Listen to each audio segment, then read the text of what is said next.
Hello everyone, मैं नीलम तिवारी आप सभी का मैग्नेट ब्रेन्स में बहुत बहुत स्वागत करती हूँ। मैग्नेट ब्रेन्स एक ऐसा चैनल है जहाँ पर आपको किंडरगार्टन से लेकर 12th क्लास तक के सारे वीडियोस बिल्कुल फ्री अवेलेबल करवाए जाते हैं। चाहे एनटीएससी हो, ओलंपियाड हो, आपको 2 वीडियोस दिखाने के बाद में आपसे कोई भी सब्सक्रिप्शन चार्ज नहीं मांगा जाता है कि पूरा कोर्स दिखाने के लिए अब आप पैसे दीजिए तब आपको आगे की वीडियोस मिलेंगे। ऐसा बिल्कुल नहीं है। 100% फ्री एजुकेशन आपको मैग्नेट ब्रेन्स पर मिलती है।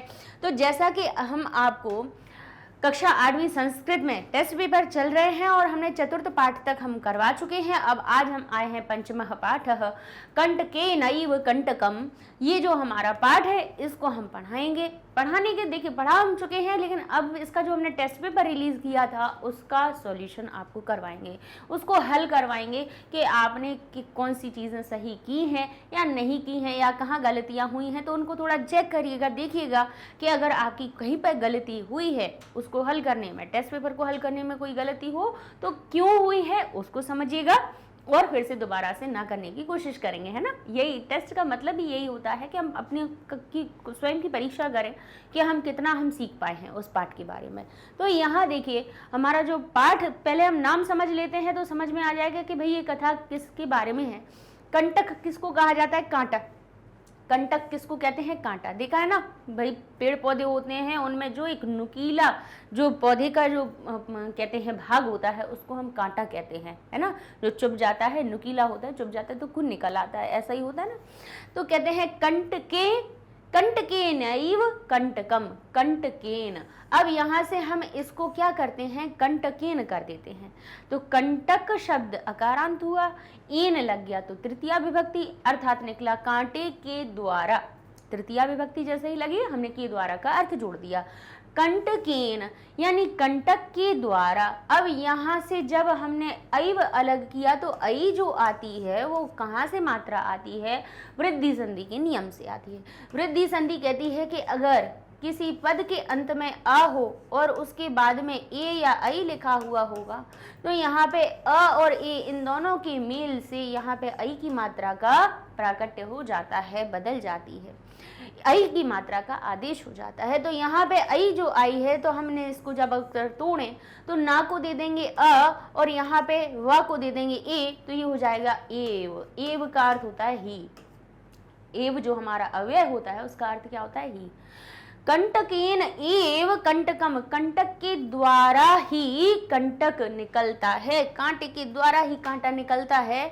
तो चलिए अब इसको हम समझते हैं कि इसमें ऐसा क्या हुआ है कि कांटे से कांटा निकाला गया है क्या? नहीं, ऐसा तो कुछ भी नहीं हुआ है। यहाँ पे एक कथा है। कहते हैं कि मध्य प्रदेश का जो डिंडोरी जिला है वहाँ पर एक कहानी प्रचलित है।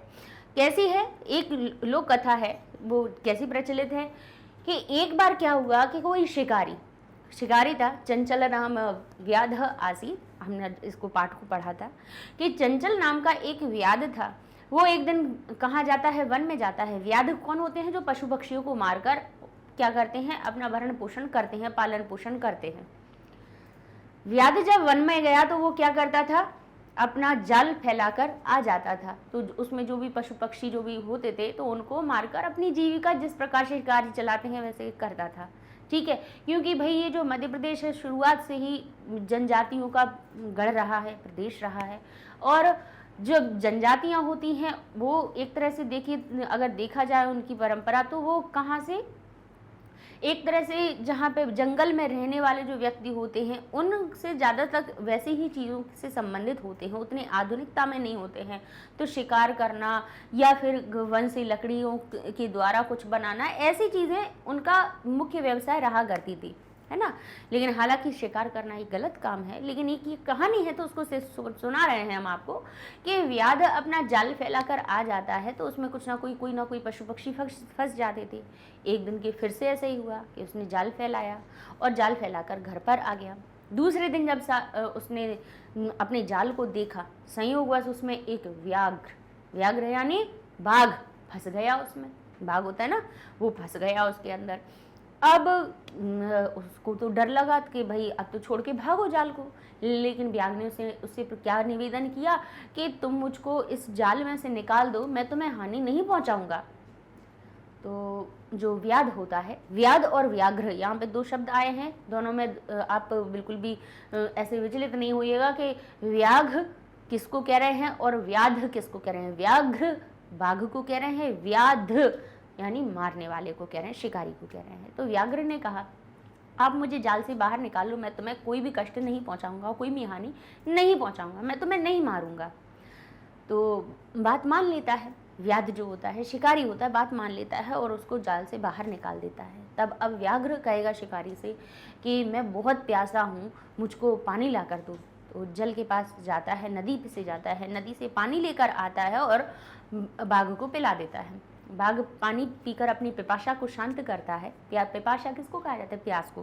प्यास को शांत करता है और प्यास जब उसकी पिपाशा शांत हो जाती है तब कहता है कि अब मैं भूखा हूँ और मैं अब तुम्हें खा जाऊंगा, अब मैं तुमको मार डालूंगा, अब मैं तुमको खा लूंगा। तो अब इस बात पे व्याध कहता है कि मैंने तुम्हारे प्राणों की रक्षा की, मैंने तुम्हारे लिए भलाई की, मैंने तुम्हें जाल से बाहर निकाला और तुम मुझे को ही मार रहे हो। तो व्याघ्र ने कहा कि स्वार्थ सर्वम समीहते, कहा कि स्वार्थ तो सभी में समाहित होता है, तो मैं तो स्वार्थ के लिए ये काम कर रहा हूँ। तो व्याध जो था शिकारी, उसको बहुत बुरा लगा। उसने नदी से पूछा, नदी को वृतांत बताया कि बताइए क्या ये सही है। तो नदी ने कहा कि स्वार्थ सर्वम समीहते, कि स्वार्थ तो सब में होता है, क्योंकि मनुष्य मेरी ही नदी में आते हैं, मेरे अंदर ही क्या करते हैं, मैं उनको जल देती हूँ, तो मुझी में वो नहाते हैं, धोते हैं, अपने जो भी गंदगी होती है वो सब विसर्जित करके चले जाते हैं। अर्थात मैं उनको सब कुछ मैं उनको जल प्रदान कर रही हूँ, लेकिन वो जल का उपयोग भी करते हैं और उसमें गंदगी भी करके चले जाते हैं। तो सभी स्वार्थी होते हैं, ऐसा उन्होंने बताया। फिर उसने वृक्षों से कहा, व्याध ने, शिकारी ने वृक्षों से कहा कि देखिए मेरे साथ ऐसा ऐसा हो रहा है, अब ये बाघ मुझको खाने के लिए बोल रहा है। तो वृक्ष भी यही कहते हैं कि मानव जब धूप होती है तो मेरी ही छाया में बैठते हैं, मेरे ही फलों को खाते हैं, अपना उदर पूर्ति करते हैं और फिर बाद में मुझे ही किससे काट देते हैं, कुल्हाड़ी से मुझे ही, मेरा ही कर्तन कर देते हैं। तो और फिर वृक्ष ने भी ऐसा कहा कि सर्वम स्वार्थ समीहते, कि सभी के अंदर स्वार्थ समाहित है, सभी स्वार्थी होते हैं। अब ये सारा वार्तालाप, अब व्याध थोड़ा सा विचलित हुआ, चिंतित हुआ कि बताइए ये तो स्वार्थी निकला। तो ये सारी चीज़ें एक लोमशिका यानी लोमड़ी कहाँ पर, झाड़ियों के पीछे बैठकर सुन रही थी। झाड़ियों के गुलमा तरु लिख कहते हैं ना, गुलमा क्या किस कहा जाता है, झाड़ियों को, झाड़ियों के पीछे बैठकर सुन रही थी। वहाँ से अब वो निकल कर आती है तो कहेगी सारी बात क्या हुई है मुझको बताओ। तो व्याध कहेगा, हे मात्र स्वश्री यानी माता की बहन, मौसी, आप बहुत अच्छे समय पर आई। अब तो कहेगी बताइए तो क्या बात हुई। तो उसने सारा वृतांत सुना दिया। सारा वृतांत सुनाया जैसे ही शिकारी ने, तो लोमशिका ने व्याघ्र को कहा कि क्यों तुम किस प्रकार से जाल में बंधी थी, ये तो मुझको बताओ। तो व्याघ्र कहता है ठीक है मैं बताता हूँ। तो व्याघ्र चलता है और जाल में खड़ा हो जाता है। फिर लोमशिका कहेगी कि अब इसमें मुझको कूद कर बताओ कि कैसे तुम कूद कर उसमें फंस गए थे। तो वो कूदने लगता है और बार बार अरे फिर से बताओ, ऐसे पुनः पुनः बार बार लोमशिका उसको कहेगी। तो वो बार बार कूदता है, कूदते कूदते वो इतना थक जाता है कि फिर उसमें फंस जाएगा, जाल में फिर से फंस जाता है। भाई कूदता है उसी जाल में तो वो फिर से फंस जाता है और फिर से प्राणों को भिक्षा की तरह मांगने लगता है कि अरे मेरे प्राणों की रक्षा करो, मुझे जाल में से निकाल दो। तो फिर लोमशिका कहेगी कि तुम्हारे द्वारा बहुत सही बात कही गई कि सर्वम स्वार्थ समीयते, सभी में स्वार्थ समाहित होता है, सभी स्वार्थी होते हैं। और ऐसा कह के कहानी का अंत हो जाता है। यानी देखिए कांटे से ही कांटा निकलता है। जब कहा जाए कि सीधी तरह से बात नहीं हो पाती है तो उसको जिस भाषा में व्यक्ति समझे उस भाषा में समझा दिया जाता है। तो यही एक कहानी का इसमें आशय है, ठीक है। तो यहाँ पे देखिए हम पहला प्रश्न पढ़ लेते हैं, क्योंकि ये जब हमने अब आपको सुना दी है, जबकि हमने आपको कथा सुना दी है, तो अब हम उत्तर आपसे पूछेंगे तो आप सही तरह से उत्तर दे पाएंगे। जैसे क्या लिखा है, स्वार्थम समीहते, स्वार्थ समय समाहित है किसमें, सर्वः सर्वे या सर्वम। अब सर्वम शब्द को हम क्यों लेंगे, क्योंकि यहाँ पे स्वार्थम शब्द लगा है कि स्वार्थ सभी में समाहित है। तो नपुंसक लिंगवाची शब्द हम यहाँ पे ना ही हम सर्वः लेंगे ना ही सर्वे लेंगे, पुरलिंग का ना लेके हम यहाँ पे सर्वम शब्द का प्रयोग करेंगे, क्योंकि स्वार्थम शब्द भी हमारा कैसा हो रहा है, नपुंसक लिंगवाची हो रहा है। इसीलिए हम लिखेंगे कि सर्वम स्वार्थम समीहते, सभी में स्वार्थ समाहित होता है, सभी स्वार्थी होते हैं।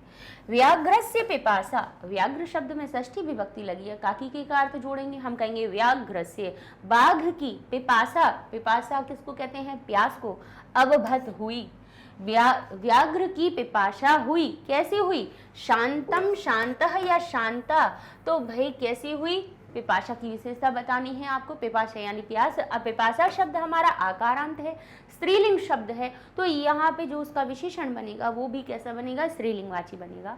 तो हम यहाँ लिख देंगे शांता, आकारांत वाला, ना ही शांतः लिखेंगे, अकारांत के जैसा नहीं बनाएंगे, पुरलिंग वाला नहीं बनाएंगे विशेषण, शांतम नपुंसक लिंग वाला नहीं बनाएंगे, शांता शब्द हम कैसा बनाएंगे, स्त्रीलिंग वाला बनाएंगे। तो यहाँ हम लिख देंगे शांता अभवत, व्याघ्र से पिपासा, बाघ की जो पिपासा है, प्यास शांत हुई।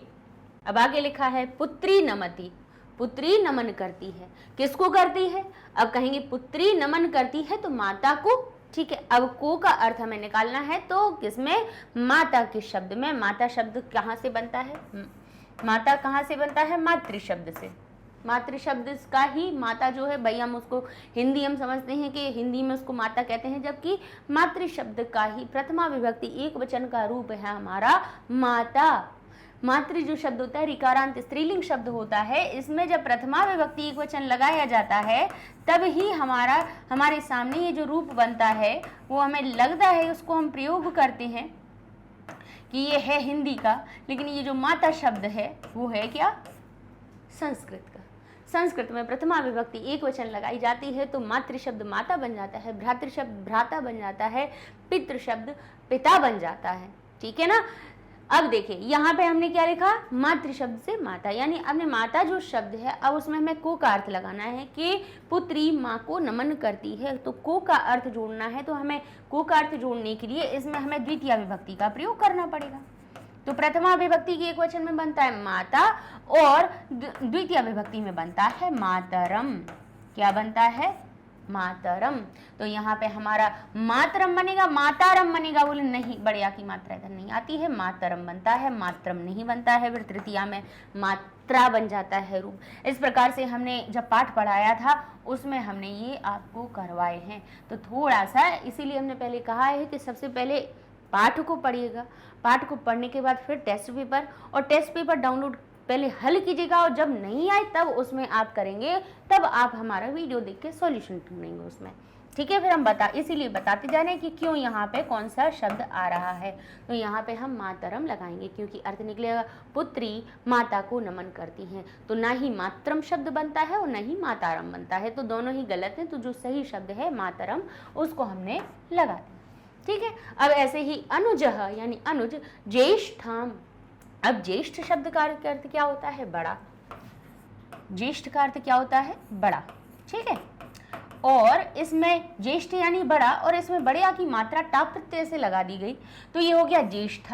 टाप एक ऐसा प्रत्यय होता है जो, जैसे हमने कहा, यहाँ पे एक उदाहरण ले लेते हैं, जैसे हमने कहा अश्व, अकारांत शब्द है, घोड़ा है, पुरलिंग है, लेकिन टाप जो प्रत्यय होता है वो क्या करता है भाई, किसी भी शब्द में जुड़कर उसको स्त्रीलिंग बना देता है। टाप और गी प्रत्यय दो होते हैं, तो जब ये किसी शब्द में जुड़ता है, यानी अश्वधन टाप हम जोड़ रहे हैं, ठीक है, अश्वधन टाप, इसमें हम जमा टाप जोड़ देते हैं, तो टा और पा का लोप हो जाता है और अश्व शब्द में आ की मात्रा जुड़ जाती है और उसको स्त्रीलिंग बना देता है, तो अश्व का अश्व बन जाता है। ऐसे ही ज्येष्ठ शब्द में जब टा प्रत्यय लगा तो उसको ज्येष्ठा बना दिया गया। अब जरा आज ढूंढिएगा कि देखिए कौन कौन से शब्द ऐसे हैं जो जैसे अज से अजा बन रहा है, ठीक है ना। ऐसे ही हमारा अश्व से अश्वा बन रहा है, ऐसे ज्येष्ठ से ज्येष्ठा बन गया। तो ज्येष्ठा का अर्थ क्या हो गया, जैसे ज्येष्ठ का अर्थ बड़ा हो रहा था तो ज्येष्ठा का अर्थ क्या हो गया, बड़ी, ठीक है। अब बड़ी, अब यहाँ से समझ लीजिए कि ये किसकी बात हो रही है, स्वस्त्रीम, स्वस्त्री, स्वस्त्री किसको कहा जाता है, स्वस्त्री क्या कहा जाता है, बहन को। अब इसको का हमें देखना पड़ेगा क्योंकि फिर से बात आ रही है कि अनुजः ज्येष्ठाम, अनुज बड़ी को किन बड़ी को? बहन को। अब ज्येष्ठाम शब्द में अगर द्वितीय विभक्ति है तो यहाँ पे हमें क्या करना पड़ेगा? द्वितीय विभक्ति का, क्योंकि ज्येष्ठा शब्द बन गया, मूल शब्द क्या बन गया? ज्येष्ठा। और अनुस्वारी महलंत कहाँ आता है? द्वितीय विभक्ति में आता है। बताया भी, आपको कई बार बताया है कि जहाँ पे आपको अंत में माँ हलंत या अनुस्वार दिखे तो पहले तो उसका अर्थ द्वितीय विभक्ति में लगाया कीजिए। तो ये हो गया ज्येष्ठा को, किन बड़ी को? कहेंगे बहन को। माता की तो बात नहीं हो रही है, बहन को हो रही है, तो अब हमें बहन में भी द्वितीय विभक्ति लगानी पड़ेगी। तो हमारा द्वितीय विभक्ति में स्वस्त्री का रूप क्या बनता है? स्वसरम, स्वस्त्रिम या स्वसारम। तो स्वसारम बनता है, तो ये हमारा सही उत्तर बन जाएगा। तो हम यहाँ लिख देंगे स्वसारम। प्राणमत, प्राणमत, नम धातु है, नमन करने की बात आ रही है, प्र उपसर्ग लगा उसमें और यहाँ पे अ लगाया, प्र और धन अनमत हुआ कि प्रणाम किया।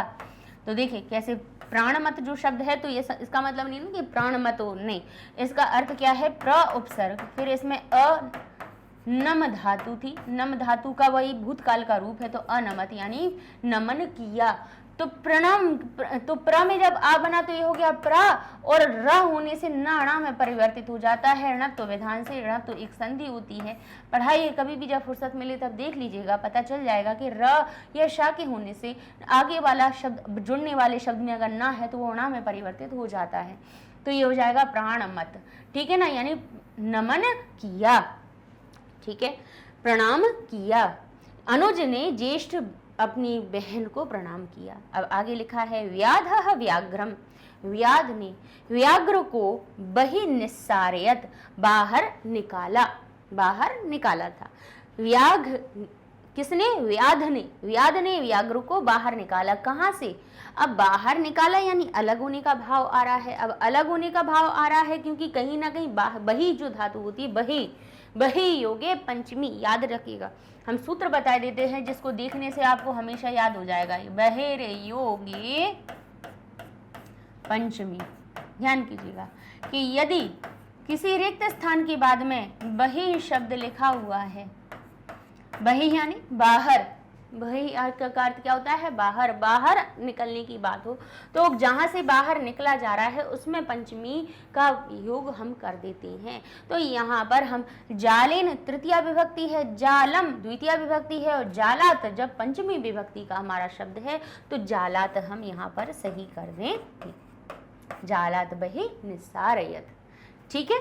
चलिए, तो याद रखिएगा, सूत्रों से हम याद रखते हैं तो क्या होता है कि वो चीज़ हम कभी भूलते नहीं हैं। अब कभी भी आप वही शब्द देखोगे तो पंचमी का शब्द उठा के लिख दोगे आप, ठीक है।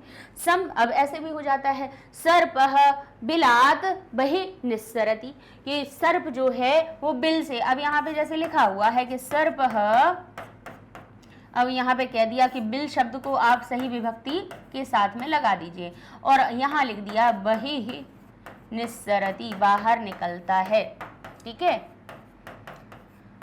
तो यहाँ पे बही योगे पंचमी में बिल शब्द में हम पंचमी विभक्ति लिख के बना देंगे बिलात, और हमारा सही उत्तर बन जाएगा। इस प्रकार से हम सूत्रों के साथ में विभक्तियों का प्रयोग करते हैं, तो ना तो वो हम कभी भूलते हैं और सही भी होता है ना। आगे लिखा है संप्रति यानी अब, पुनः पुनः, तो संप्रति का अर्थ क्या होता है? अब, अब पुनः पुनः यानी बार बार, कृत्वा करके, क्रि यानी करना, त्वा प्रत्यय कर और करके का अर्थ लगा देता है। अब बार बार करके, दर्शय यानी दिखाओ, दिखाओ, तो क्या करके दिखाओ? लोमशिका ने व्याघ्र को क्या कहा था? क्या पुनः पुनः कूर्दित्वा, कूद कर दिखाओ, तो उसने कहा कृत्वा दर्शय, क्या कर कर दिखाओ? कूर्दनम, कूदना दिखाओ, कूद करके दिखाओ।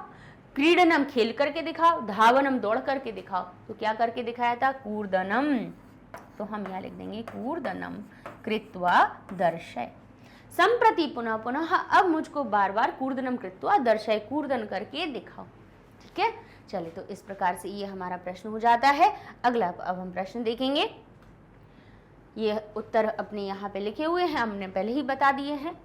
आगे लिखा हुआ है दूसरा प्रश्न है चंचलः लोमशिकायै निखिलाम कथाम, निखिल कथा को यानी सारी कथा को, चंचल, चंचलः, चंचलः किसका नाम है? व्याध का नाम है, शिकारी का नाम है। लोमशिकायै, लोमशिका को, निखिलाम कथाम, सारी कथा को क्या करता है?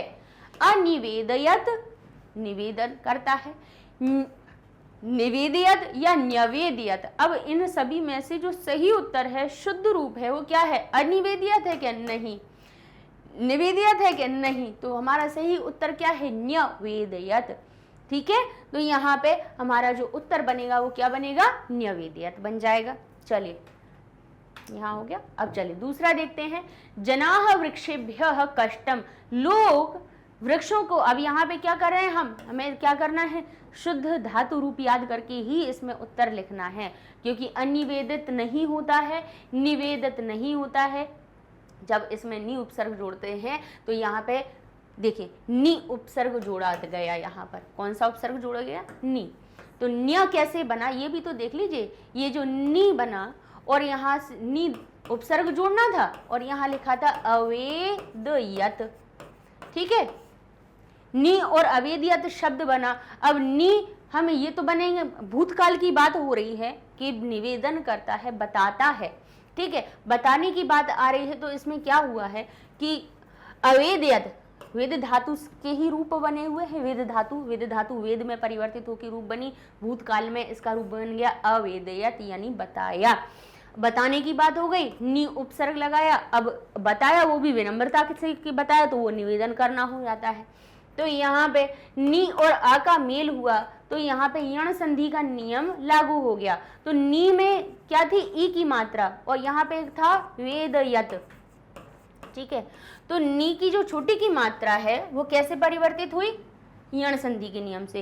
ई ओ रील री के बाद में ई को यणची, यानी ई ओ रील री के बाद में अगर कोई असमान स्वर आ जाता है तो ई या में उ, वा में री, रा में री, ला में परिवर्तित हो जाती है। तो यहाँ पे ई के बाद में आ असमान स्वर है, ई जैसा ई दिखने वाला तो नहीं है ना, नहीं है, असमान है स्वर।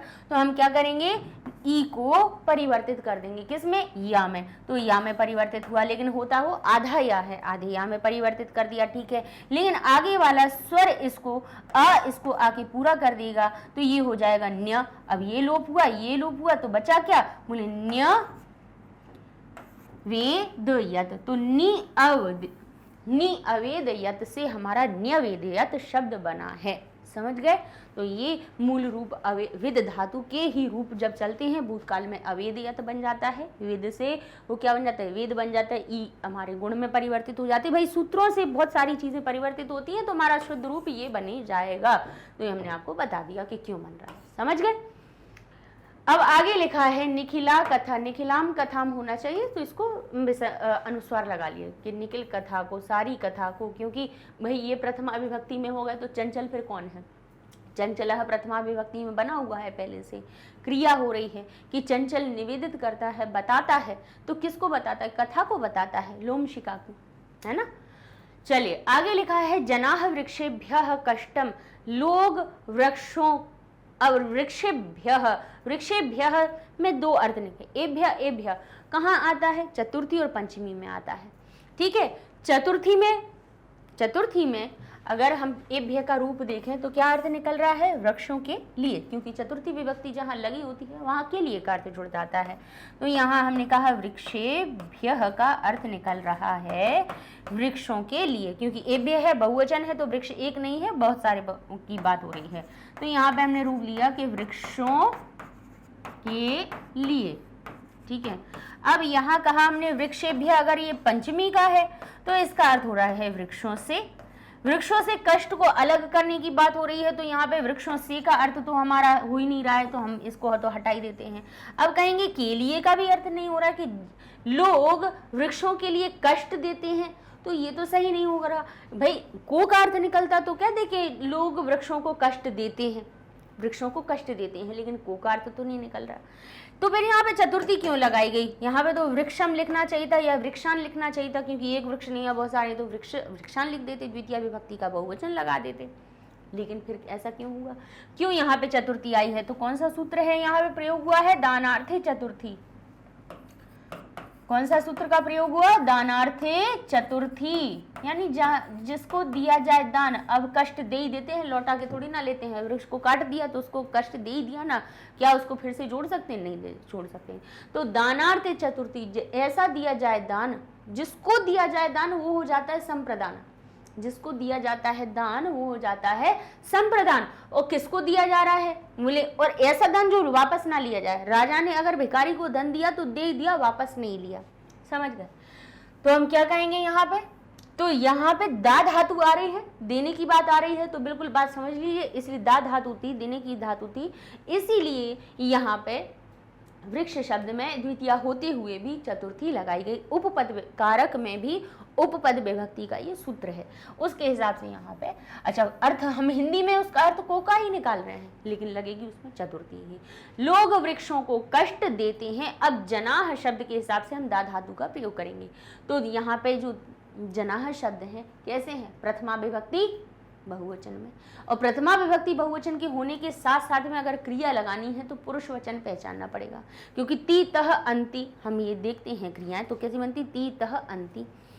प्रथम पुरुष में अगर क्योंकि जन ना तो मैं है ना तुम है, तो क्रिया कौन सी आएगी? प्रथम पुरुष वाली। ना उत्तम की आएगी ना मध्यम की आएगी। तो यहाँ इनसे पूछे लेते हैं कि बताइए क्रिया कौन सी बन रही है? ददती, ददाती या फिर ददंती। तो कहेंगे अंति नहीं लगता है दा धातु में। दा धातु के जो रूप बनते हैं वो बनता है एक वचन के लिए ददती और ददाती बनता है बहुवचन के लिए, प्रथम पुरुष बहुवचन के लिए। तो यहाँ पे हम लिख देंगे ददाती। जनाः वृक्षेभ्यः, सॉरी ददाती नहीं, ददाती आएगी एक वचन के लिए और यहाँ पे बहुवचन है तो ददती हमारी क्रिया बहुवचन के कर्ता के लिए बन जाएगी। ठीक है, जनाः वृक्षेभ्यः कष्टम ददति, क्योंकि ददाति जो क्रिया होती है वो एक वचन के लिए प्रयोग होती है। प्रथम पुरुष के एक वचन का कर्ता होता है तो ददाति लगाते हैं, लेकिन प्रथम पुरुष बहुवचन का कर्ता है तो ददति आएगी। अंति नहीं आता है, दा धातु में अंति नहीं लगाया जाता है। ठीक है, तो ये भी आप याद रखिएगा। दा धातु के हमने रूप करवाए हैं, देखिएगा समझ जाएंगे आप। अब आगे लिखा है अहम त्वाम जालात, मैं तुमको जाल से क्या करूंगा। अब यहाँ पे देखिए मोच, मोच से समझ में आ रहा होगा कि आपको मुंज धातु के बारे में या मुच धातु के बारे में बताया जा रहा है। ठीक है, मुंज का अर्थ क्या होता है? छोड़ना। मुंज का अर्थ क्या होता है? छोड़ना, यानी मुच धातु है। अब मुंच में से भी जो यहाँ होता है उसका लोप होके हमारी मुच जो ऊ की मात्रा होती है वो गुण में परिवर्तित होगी, मोच की तरह उसके रूप बनते हैं और उसमें या का आगमन के साथ में इडागम होके फिर हमारे भविष्य काल के रूप बन जाते हैं। तो मुंच धातु बन जाती है मोचयिष्यामि। क्योंकि यहाँ पे देखिए मोचिष्यामि लिखा है, मुंचिष्यामि लिखा है, तो भाई ये भी गलत है, क्योंकि यहाँ पे चा में इडागम नहीं होता है। मुंच जो धातु होती है, चाहे हम मुंच कहें या फिर हम मुच धातु कहें, ठीक है ना, तो इसमें हमें जब इडागम किया जाएगा, इडागम कब करते हैं? भविष्य काल की क्रिया में स्यति श्यतः श्यंति जोड़ने के लिए। तो भाई यहाँ पे जब हम स्यति श्यतः श्यंति वगैरह कुछ जोड़ रहे हैं, श्यामी जोड़ रहे हैं, श्यावह जोड़ रहे हैं, कर्ता के हिसाब से, कर्ता यहाँ पे अहम है तो इसलिए आमी आवह श्यामी श्यावह जोड़ा जा रहा है, यहाँ पे श्यामी जोड़ा जा रहा है, तो इडागम करना पड़ेगा। भाई यहाँ पे इडागम करोगे तो चा में नहीं आएगा, यहाँ पे या का आगमन हो जाता है, या में ही फिर छोटी की मात्रा लगा के, और ये जो हमारी ऊ की मात्रा है वो गुण में परिवर्तित हो जाती है। ठीक है, तो हमारी क्या हो जाएगी? मोचयिष्यामि, इस प्रकार से रूप बन जाता है। तो हमारा उत्तर क्या बन जाएगा? मोचयिष्यामि। ठीक है, अब आगे देख लेते हैं हम। अगला हमारा प्रश्न कहता है, यहाँ लिखे देते हैं हम आपको, यहाँ पे न्यवेद आ जाएगा। ठीक है, यहाँ ददाती आ जाएगा, क्योंकि ददाती एक वचन के लिए आता है, लेकिन जनह अगर एक होते तो ददाती लिखते हम, और यहाँ पे बहुवचन है इसलिए ददती क्रिया हमारी आई बहुवचन वाली। अहम है तो उत्तम पुरुष एक वचन की क्रिया आएगी। अब क्योंकि श्यामी तो तीनों में ही लगाता, तो हमें फिर जो धातु है उसका सही रूप देखना था कि वो कहाँ पे सही बना है, तो यहाँ पे सही बना है मोचयिष्यामि, हमारा सही रूप बनेगा। ठीक है, अब लिखा है जनाः नदी जले मालिन्यम निवर्तन्ते, कि कहते हैं लोग नदी जल में अपनी मलिनता को, अपने मैल को, अपनी गंदगी को निवर्तन्ते चले जाते हैं। क्या करके? क्या करके? मलिनता को क्या करके निवर्तन्ते चले जाते हैं? तो कहेंगे विसर्ज्य, यहाँ पे विसर्ज्य, विसर्जन करके, या विसृज्य या विसर्जित्वा। यहाँ पे देखिए फिर से सृज धातु जो होती है, सृज का अर्थ होता है सृजन करना, किसी चीज को बनाना, और वी उपसर्ग लगा जाने से उसका उल्टा अर्थ हो जाता है कि छोड़ देना। छोड़ देना सृज धातु है और यह जब हमारा लगेगा तो सृज विसर्ज्य नहीं बनेगा, विसर्जित्वा नहीं बनेगा। क्यों इत्वा प्रत्यय क्यों नहीं लग रहा है? कर और करके का तो अर्थ बताना है, छोड़ करके का अर्थ बताना है। तो सृज धातु में जब वी उपसर्ग लगा जाए तो उसका अर्थ छोड़ने से बन जाता है, ठीक है। अब छोड़ने में भी हमें कर और करके का अर्थ बताना है, तो दो लकार होते हैं हमारे पास। कौन कौन से होते हैं? एक होता है त्वा प्रत्यय और एक होता है हमारे पास ल्यप प्रत्यय। क्या होता है? एक ल्यप प्रत्यय। अब अकेली एक धातु सृज धातु होती, अगर उसमें उपसर्ग नहीं होता तो एक त्वा लगाते, सृजित्वा, इस प्रकार से हम रूप बना देते। लेकिन यहाँ पे ल्यप प्रत्यय इसलिए लगाया जा रहा है क्योंकि कर और करकी का अर्थ दोनों से ही होता है, लेकिन जिस धातु में उपसर्ग पहले लगा हुआ हो उसमें हम ल्यप प्रत्यय वाला का प्रयोग करते हैं, ठीक है। तो हमारा जो रूप बनेगा वो क्या बन जाएगा? विसृज्य। और ल्यप लकार में ला और पा का हमारा क्या हो जाता है? लशक को तद्धिति सूत्र से लोप हो जाता है उसका, ठीक है। इत संज्ञा हो जाती है और तस्य लोपा से लोप हो जाता है। ये सूत्र है हमारे भाई प्रत्यय लगाने के, लेकिन आप इतना समझ लीजिए कि यहाँ पे विसृज्य हमारा सही रूप बनेगा ल्यप लकार के साथ में, जिसका अर्थ निकल रहा है छोड़ कर के, ठीक है। सृज का अर्थ होता है सृजन होना यानी किसी चीज का बनना, और वी लगाने से उसका उल्टा अर्थ होता है विसृज्य यानी छोड़ना, ठीक है। तो ये हो जाएगा विसृज्य निवर्तन्ते, विसर्जित करके निकले, उसी यहीं से हम विसर्जित शब्द बना हमारा, ठीक है। अन्यस्मिन दिवसे चंचलः बना, अन्यस्मिन यानी किसी अन्य दिन पर, दिवसे दिवस पर या दिवस में, क्योंकि दिवस शब्द में क्या लगी है? सप्तमी विभक्ति लगी है, तो मैं पर का अर्थ जो हम जोड़ देंगे कि अन्य किसी दिवस में चंचलः वने, चंचलः वन में क्या हुआ? अब यहाँ पे लिखा है गतः, गच्छति या गतवान।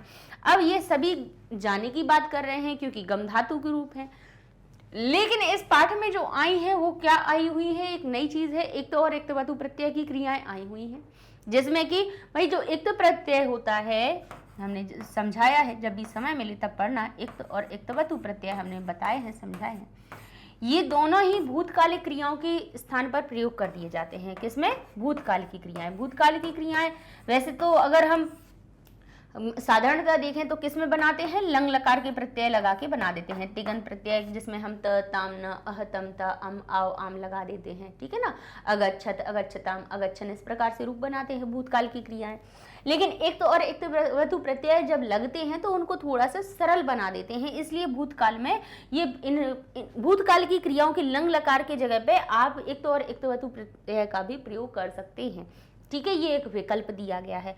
अब विकल्प दिया गया है तो कहाँ पे भाई दोनों का ही अर्थ जब थाती थे निकल रहा है तो फिर जरूरी क्या है कि हम इक्त का प्रयोग करें, तो इक्त वतु का भी करना जरूरी है, या इक्त वतु का करें तो इक्त का प्रयोग करना जरूरी है। क्यों ऐसा? एक ही से तो काम चल सकता था, लेकिन फिर भी वाक्य जो होते हैं वाक्य दो प्रकार के होते हैं। दो प्रकार के कैसे होते हैं? एक तो हमने कहा कि बालक पुस्तक पढ़ता है।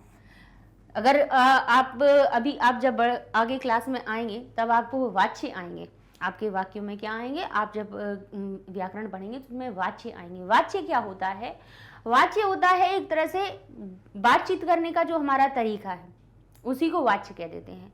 एक तरफ हमने जैसे कह दिया कि बालक पुस्तक पढ़ता है, बालक पुस्तक पढ़ता है, और उसी वाक्य को हमने दूसरी तरह से कह दिया कि बालक के द्वारा पुस्तक को पढ़ा गया। दोनों में अंतर हो गया कि नहीं हो गया? थोड़ा सा इसलिए देखिए हमें बताना पड़ेगा इस बात को, नहीं तो आगे बढ़ गए तो फिर क्या होगा कि कुछ चीज़ें हैं प्रश्नवाचक चिन्ह जैसी रह जाती हैं, तो रह ही जाती है, फिर उन्हें कोई हल नहीं करवा पाता। इसलिए हम भाई गतः शब्द में हमारा इक्त प्रत्यय लगा हुआ है, गतवान में हमारा इक्तवतु प्रत्यय लगा हुआ है। अब भाई दोनों का ही अर्थ थाती थे लग रहा है, लेकिन हम क्यों गतः का प्रयोग नहीं करें कि गया था के लिए हम गतः का प्रयोग क्यों नहीं कर रहे हैं, गतवान का प्रयोग क्यों कर रहे हैं, गच्छति क्यों नहीं आ रहा है? भाई सारी चीजें हमें पता होनी चाहिए। हम सिर्फ कह दें कि गतवान आ गया क्योंकि किताब में लिखा था गतवान इसलिए आ गया, तो ये गलत होगा, है ना। फिर आपके मन में केवल वही किताब की जो वाक्य हैं उनका रटना आपके संग में चलता रहेगा कि आपने लिखा देखा कि अन्यस्मिन दिवसे चंचलः वने गतवान, क्योंकि पुस्तक में गतवान लिखा है इसलिए हमने गतवान लिख दिया। नहीं, क्यों लिखा है वो जानना जरूरी है। तो दोनों ही गया था की बात कर रहा है। क्या कह रहे हैं? एक अन्य किसी दिवस पर दिन में चंचल वन में गया था, गया या गया था। ठीक है, था तिथि की बात करना है। दोनों ही हमें था तिथि का अर्थ बता रहे हैं कि गतः का अर्थ भी हो रहा है गया था और गतवान का अर्थ भी हो रहा है गया था। लेकिन क्यों हम इक्तवतु वाले का गतवान का प्रयोग करें, उसका हम आपको कारण बताते हैं कि हमारा जो वाक्य होता है वो 2 प्रकार का होता है। वाच्य जो होते हैं 3 प्रकार के होते हैं। हम 3 प्रकार से बोल देते हैं, लेकिन अभी हम आपको 2 चलो तीनों ही बता देते हैं, क्या फर्क पड़ता है, आगे चल के तो पढ़ोगे ही ना उसको। तो भाई एक जगह हमने आपसे क्या कहा, हमने यहाँ लिख दिया कर्तृवाच्य। क्या लिख दिया हमने, कर्तृवाच्य। अब यहाँ पे हमने क्या बोला कि लड़का किताब पढ़ता है। ठीक है, अब वहीं पे कर्मवाच्य की बात आई तो कर्मवाच्य में हमने क्या कह दिया कि लड़के के द्वारा किताब को पढ़ा गया।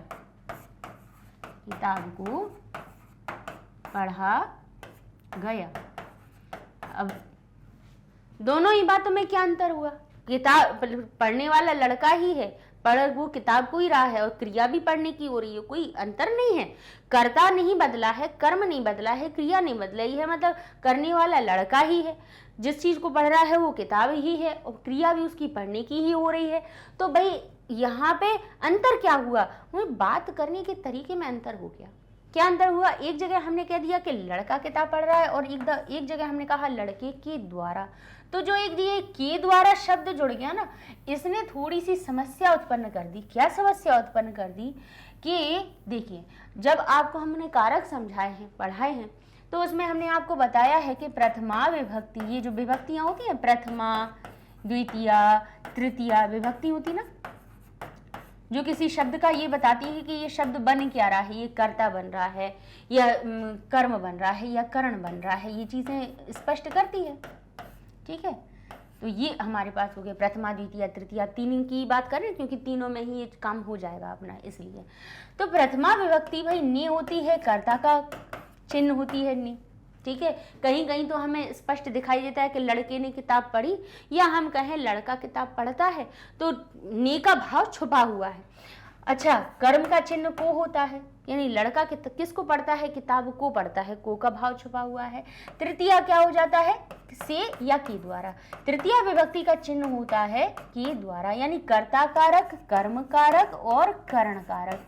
अब कारक हमने समझाए हैं, नहीं समझा है तो अभी लाइव चल रहे हैं कारक वाले, तो थोड़ा सा उनको आ जाइए, उस पर समझ लीजिए और आपके डाउट क्लियर हो जाएंगे। भले वो 10वीं कक्षा का है, लेकिन कारक और विभक्तियां तो भाई जो संस्कृत पढ़ रहे हैं वो सभी संस्कृत पढ़ लो, कोई दिक्कत नहीं है उसमें।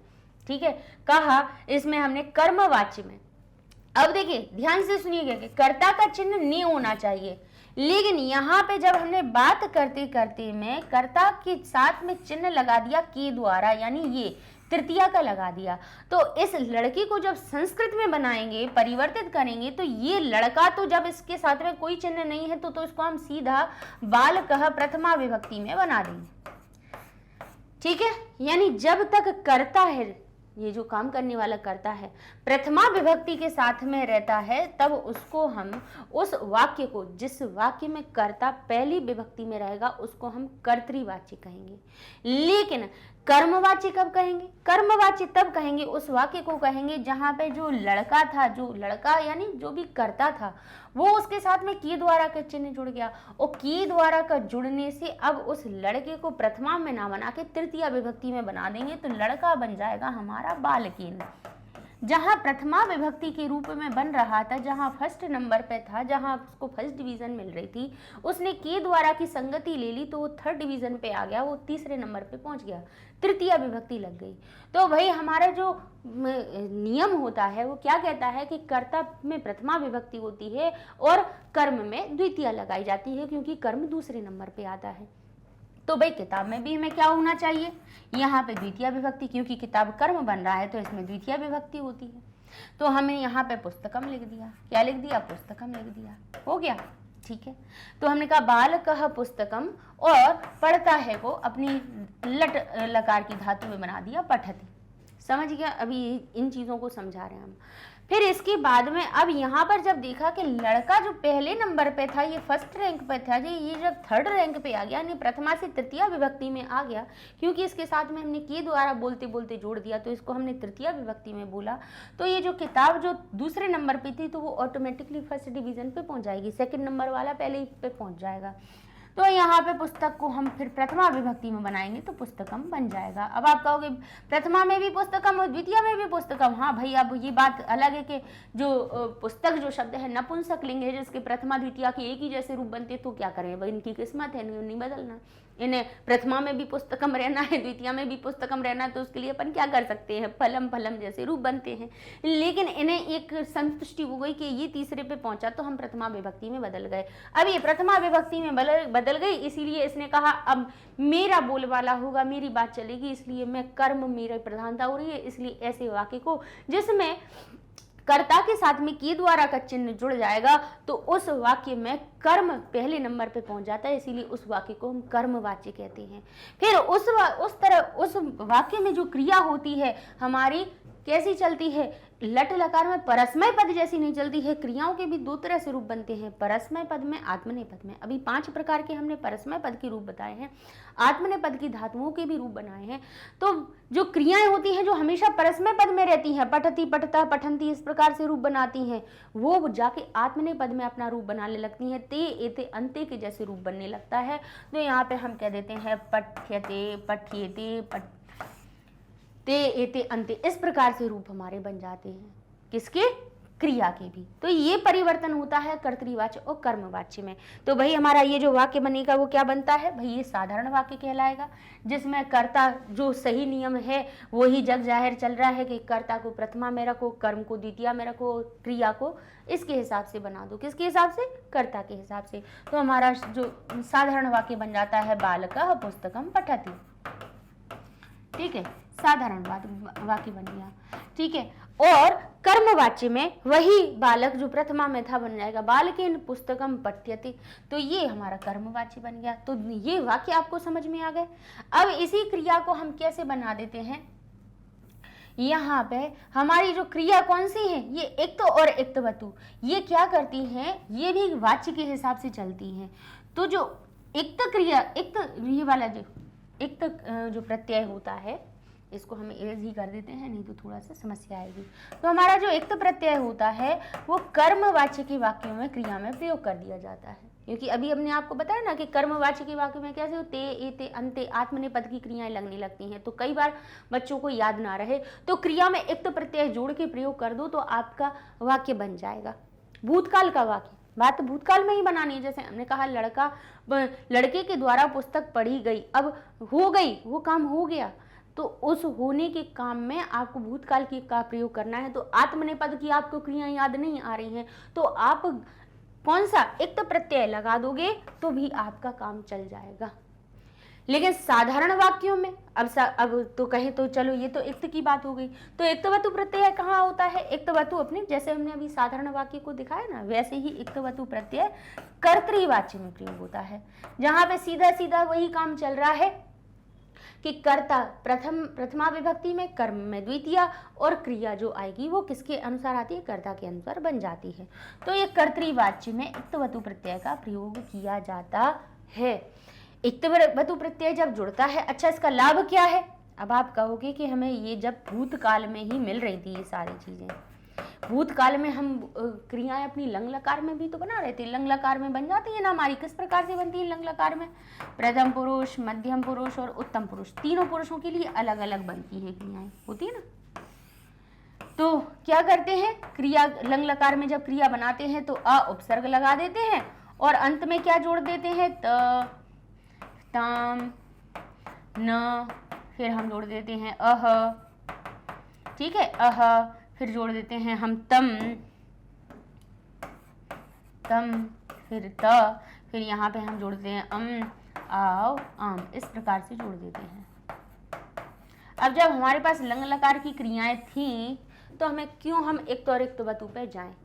प्रश्न ये भी आता है, बच्चे ये कहते हैं हम कर्मवाच्य में अभी नहीं जा रहे, तो हमें कर्तृवाच्य में जब हमें पता है कि हम लिख रहे हैं कि बालकः अपठतम यानी अपठत, बालकः अपठत यानी बालक ने पढ़ा। ठीक है, अब मध्यम पुरुष का एक कर्ता ले लिया, हमने कहा त्वम। अब मध्यम पुरुष का कर्ता त्वम होता है तो उसमें हमने पठ धातु में कह दिया अपठः। और फिर हमने एक उत्तम पुरुष का कर्ता ले लिया और हमने कहा अहम अपठम। ठीक है, अलग अलग अपने कर्ता के हिसाब से हमने क्रियाएं लगा ली कि प्रथम पुरुष का कर्ता कोई भी बालक, प्रथम पुरुष में तो दुनिया के कोई भी कर्ता आ सकते हैं, तुम और मैं को छोड़ के, त्वम अपठः और अहम अपठम। तो यहाँ पे अब आप ये देख रहे हो कि क्रियाएं जो हैं पुरुष के अनुसार बदल जाती हैं, कि प्रथम पुरुष के लिए अलग बन जाती हैं, मध्यम के लिए अलग बन जाती हैं और उत्तम के लिए अलग बन जाती हैं। लेकिन ये जो इक्तवतु प्रत्यय होता है ये कर्ता क्या है, इसी का एक ऑप्शन ही मान लो, इसका ही एक विकल्प मान लो। इक्तवतु जो प्रत्यय होता है वो किसी धातु में जुड़ जाता है। किसी धातु में जैसे जोड़ा, देखिए जैसे हमने गम धातु में जोड़ा तो इक्तवतु का लोप हो जाता है और ऊ का लोप हो जाता है प्रत्यय जुड़ते समय, तो शेष क्या रह जाता है, तवत। और गम धातु की माँ का, मकारांत जो धातुएं होती हैं उसकी माँ का लोप हो जाता है जब उसको में इक्तवतु प्रत्यय हम जोड़ रहे हो, तो जब माँ का भी लोप हो गया तो ये क्या बन जाता है, गतवत। क्या बन जाता है, गतवत। गतवत बन गया, इसका भी अर्थ हुआ गया। लेकिन ये गतवत कैसा होता है, नपुंसक लिंग के लिए प्रयोग होगा। अच्छा, तवत जो प्रत्यय है जब हम पुरलिंग के लिए प्रयोग करते हैं वही तवत बन जाता है तवान। ठीक है, और वही जब स्त्रीलिंग के लिए प्रयोग करते हैं तो हम कहते हैं तवती। इस प्रकार से हमारे रूप बनते हैं। तो जब हम किसी पुरलिंग के लिए प्रयोग कर रहे हैं तो हम कहेंगे गतवान, और किसी स्त्रीलिंग के लिए प्रयोग कर रहे हैं तो हम कहेंगे गतवती। ठीक है, क्या कहेंगे, गतवती। इस प्रकार से वाती नहीं होगा, वती होगा। ये इस प्रकार से रूप हमारे गतवती बन जाएंगे। अब ये समझ में आ गया। अब यहाँ पे भाई क्या लाभ क्या है, ले दे के बात तो वही आ रही है ना कि हमने देख लिया हमें लाभ क्या मिल रहा है। हमें ये लाभ मिल रहा है, इसका ज्यादा तो कुछ नहीं है लेकिन थोड़ा तो है। ये लाभ है कि यहाँ पे बालक के लिए अपठत किया, त्वम के लिए अपठः की, अहम के लिए अपठम की। लेकिन अगर ये तीनों ही अगर पुरलिंग के ही हों, यानी लड़का गया, लड़का पढ़ रहा था, तुम पढ़ रहे थे या मैं पढ़ रहा था, ये तीनों ही अगर पुरलिंग के हैं तो सीधे हम क्या कर दें, उसमें पठितवान अगर शब्द यानी पठ धातु में अगर हम तवत प्रत्यय यानी इक्तवतु प्रत्यय जोड़ दें तो ये हमारा बन जाएगा पठितवत। ठीक है, ई का आगमन हो जाएगा तवत, पठितवत, और पुरलिंग है तो बन गया पठितवान। तो ये जरूर बात है कि बालक और त्वम और अहम इन सभी के लिए हम पठितवान शब्द का प्रयोग कर सकते हैं। हमें ये नहीं, अलग अलग पुरुषों के लिए हमें नहीं भागना पड़ेगा कि बालक प्रथम है तो उसके लिए हम कुछ अलग धातु ढूंढें, त्वम मध्यम पुरुष का करता है तो उसके लिए कुछ अलग ढूंढें, और अहम हमारा उत्तम पुरुष का करता है तो उसके लिए हम कुछ अलग ढूंढें। तो प्रथम हो, मध्यम हो या उत्तम हो, सभी के लिए इक्तवतु प्रत्यय कैसा हो जाता है, समान हो जाता है। पुरलिंग के लिए तवान, पठितवान, पठितवान, पठितवान, तो चाहे बालकः पठितवान, बालक ने पढ़ा, त्वम पठितवान, तुमने पढ़ा, अहम पठितवान, मैंने पढ़ा, तो तवान लगा दिया, हमारा थाती थे का अर्थ जुड़ गया। ऐसे ही भाई हमारी अगर स्त्रीलिंग है कोई तो यहाँ पे बालिका लिखा हुआ हो तो ले देंगे हम बालिका पठितवती, त्वम पठितवती, तुमने पढ़ा, अहम पठितवती, मैंने पढ़ा। तो यहाँ पे देखिए अहम में ये पता नहीं चल पाता है कि मैंने पढ़ा तो मैं कौन है, यहाँ पे स्त्रीलिंग है या पुरलिंग है ये स्पष्ट नहीं हो पाता। लेकिन अगर आपको ये भी चीज स्पष्ट करनी है कि मैं लड़की की बात हो रही है तो यहाँ पे आप इक्तवतु प्रत्यय का प्रयोग करेंगे तो हमारा स्पष्ट हो जाएगा कि अहम पठितवती, कि मैं पढ़ रही थी।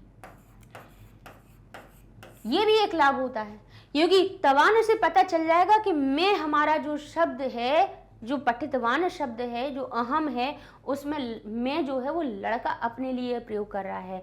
अगर तवती लगा हुआ है यानी इक्तवतु का स्त्रीलिंग वाला है तो उससे ये भी लाभ हो जाएगा, आपको पता चल जाएगा कि मैं जो शब्द है वो कोई लड़की बोल रही है, लड़की अपने बारे में बता रही है, अहम पठितवती बोल रही है, लड़का अहम पठितवान बोल रहा है। और यहाँ पे लंग लकार में जो तिगंत प्रत्यय जुड़ते हैं उनमें क्या होता है, उनमें ये हमें भेदभाव पता नहीं चल पाता। जैसे कहा अहम अपठम, मैंने पढ़ा, मैंने पढ़ा, अब मैंने क्या, कौन स्त्रीलिंग है, पुल्लिंग है या नपुंसकलिंग है, ये नहीं पता चल पा रहा है, ये हमें बिल्कुल पता नहीं चल पाएगा, लेकिन इक्तवतु प्रत्यय से ये हमें पता चल जाता है, वान, वती और वत से।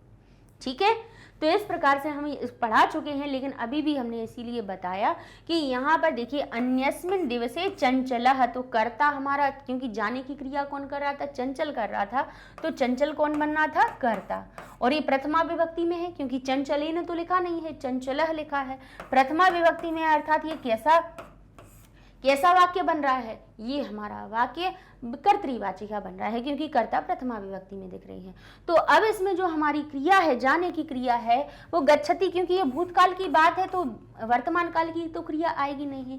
अब यहाँ पे कर्ता प्रथमा में है तो इक्त प्रत्यय भी नहीं आएगा, कौन सा आएगा, इक्तवतु प्रत्यय आएगा, जिसमें तवान शब्द उसमें जुड़ गया, तो हमारा रूप बन जाएगा गतवान। ठीक है, चलिए इस तरह से हो जाती हैं हमारी क्रियाएं। तो अब आगे देख लेते हैं हमारी क्रियाएं। अब देख लेते हैं अगला प्रश्न क्या लिखा हुआ है हमारा, कि एतेषु वाक्येषु, यानी इन वाक्यों में अव्यय पदानि चिन्हित, तो अव्यय पदों को चुन करके लिखना है। ठीक है, ये सारे वाक्य हैं।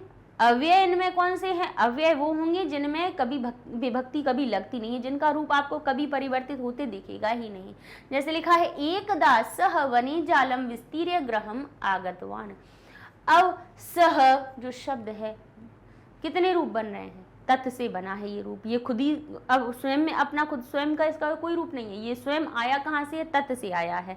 सह तौ ते पुरलिंग का रूप बना है, अर्थात इसके तो रूप बहुत बन रहे हैं, वह के रूप बन रहे हैं, सर्वनाम शब्द है, ये हमारा अव्यय नहीं होगा।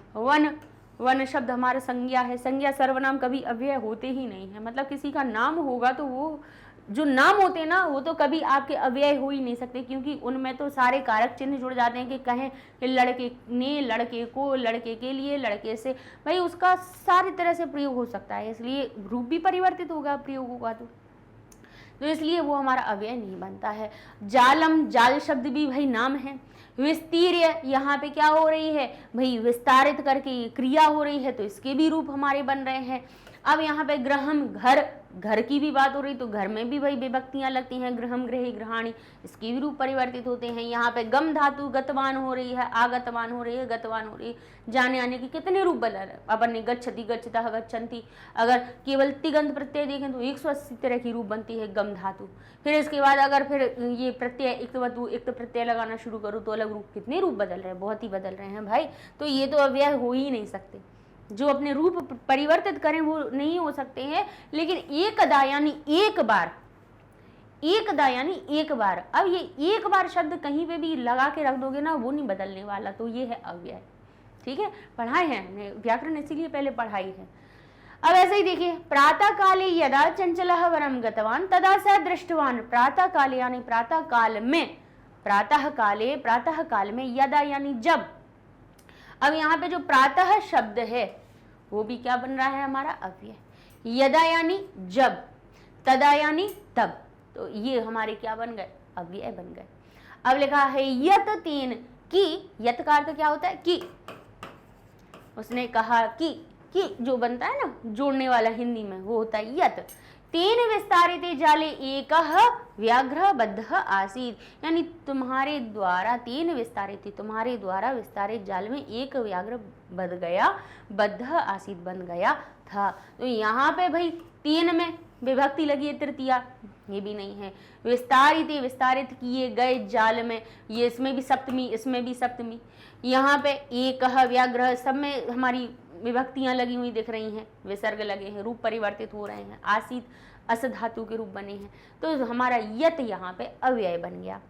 ठीक है, फिर देखिए यहाँ क्या लिखा है, यदि त्वाम माम मोचिष्यसि तरहि अहम त्वाम न हनिष्यामि, तो न नहीं बदलता कहीं पे, तरहि यानी तो फिर नहीं बदलता, तो फिर यदि नहीं बदलता कभी, यदि तुम ऐसा करोगी, यदि मैं ऐसा करूँ, यदि वो ऐसा, सबके लिए यदि ही है, कोई अगर कोई परिवर्तित नहीं होना है तो ये अव्यय हो गया हमारा।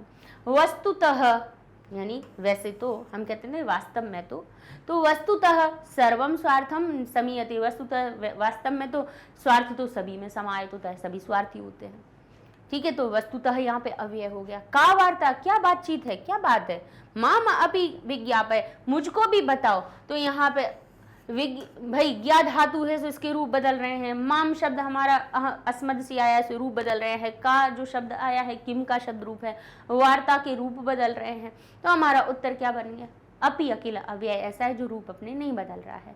फिर से लिखा है पुनः सा व्याघ्रम अवदत, पुनः यानी फिर से उसने बाघ को कहा। तो यहाँ पे सा अपना रूप बदल रहा है, व्याघ्र की बदल रहे हैं, वद धातु के रूप बदल रहे हैं, लेकिन पुनः का रूप नहीं बदल रहा है, अर्थात ये हमारा क्या बन गया, अव्यय हो गया। तो इस प्रकार से अच्छा प्रातः शब्द नहीं इन्होंने बताया, प्रातः भी बता दें। जो प्रातः सायं ये भी हमारे क्या होते हैं, काल शब्द परिवर्तित हो रहा है, काले हो गया, प्रातः काले, लेकिन प्रातः शब्द तो हमारा कैसा है, हमारा अव्यय है। चलिए, तो इस तरह से अब हम अगला प्रश्न पढ़ लेते हैं। लिखा है रेखांकितेषु पदेषु कः प्रत्यय अस्ति, रेखांकित पद में कौन सा प्रत्यय है, तस्य नाम लिखत, उसका नाम लिखो। रेखांकित पद में अब आपको ढूंढना है कि कौन सा प्रत्यय है, तो उसका नाम लिखना है। तो प्रत्यय अब हम आपको बताते जा रहे हैं कि यहाँ देखिए कुछ प्रत्यय है, पहचान हम बता दे रहे हैं, तो आपको देखिए ढूंढने में आसानी होगी। जैसे ल्यप प्रत्यय जो होता है, ल्यप प्रत्यय जो होता है वो जब धातु में जुड़ता है तो उसका या शेष रह जाता है, ठीक है ना, पहचान बता रहे हैं। त्वा जहां पे दिखे, बद्ध्वा, इक्त्वा, दृष्ट्वा ये दिखे तो समझ जाना यहाँ पे हमारा इक्त्वा प्रत्यय है। कौन सा है, इक्त्वा प्रत्यय, ठीक है। रूप नाम तो पूरा लिखना पड़ेगा, भले ही वो धातु में जुड़ के कुछ भी बन जाए। धातु में तो त्वा, ट्वा, ध्वा इस प्रकार से आपको शेष मिल जाएंगे। चलिए आगे देख लेते हैं इक्त प्रत्यय। इक्त प्रत्यय में क्या जुड़ता है, त शेष रह जाता है, ठीक है। पठित, त अकेला हो जाएगा, गम धातु बन जाती है गत, ठीक है। अच्छा, इक्तवतु प्रत्यय जो होता है वो क्या करता है, उसमें तवत, तवान, तवती इस प्रकार से शेष रह जाता है। तो ये पहचान हम आपको बता रहे हैं, तो अब आपको पहचानना बहुत आसान हो जाएगा। तवान लिखा हुआ हो, तवती लिखा हुआ हो, ठीक है, इस प्रकार से।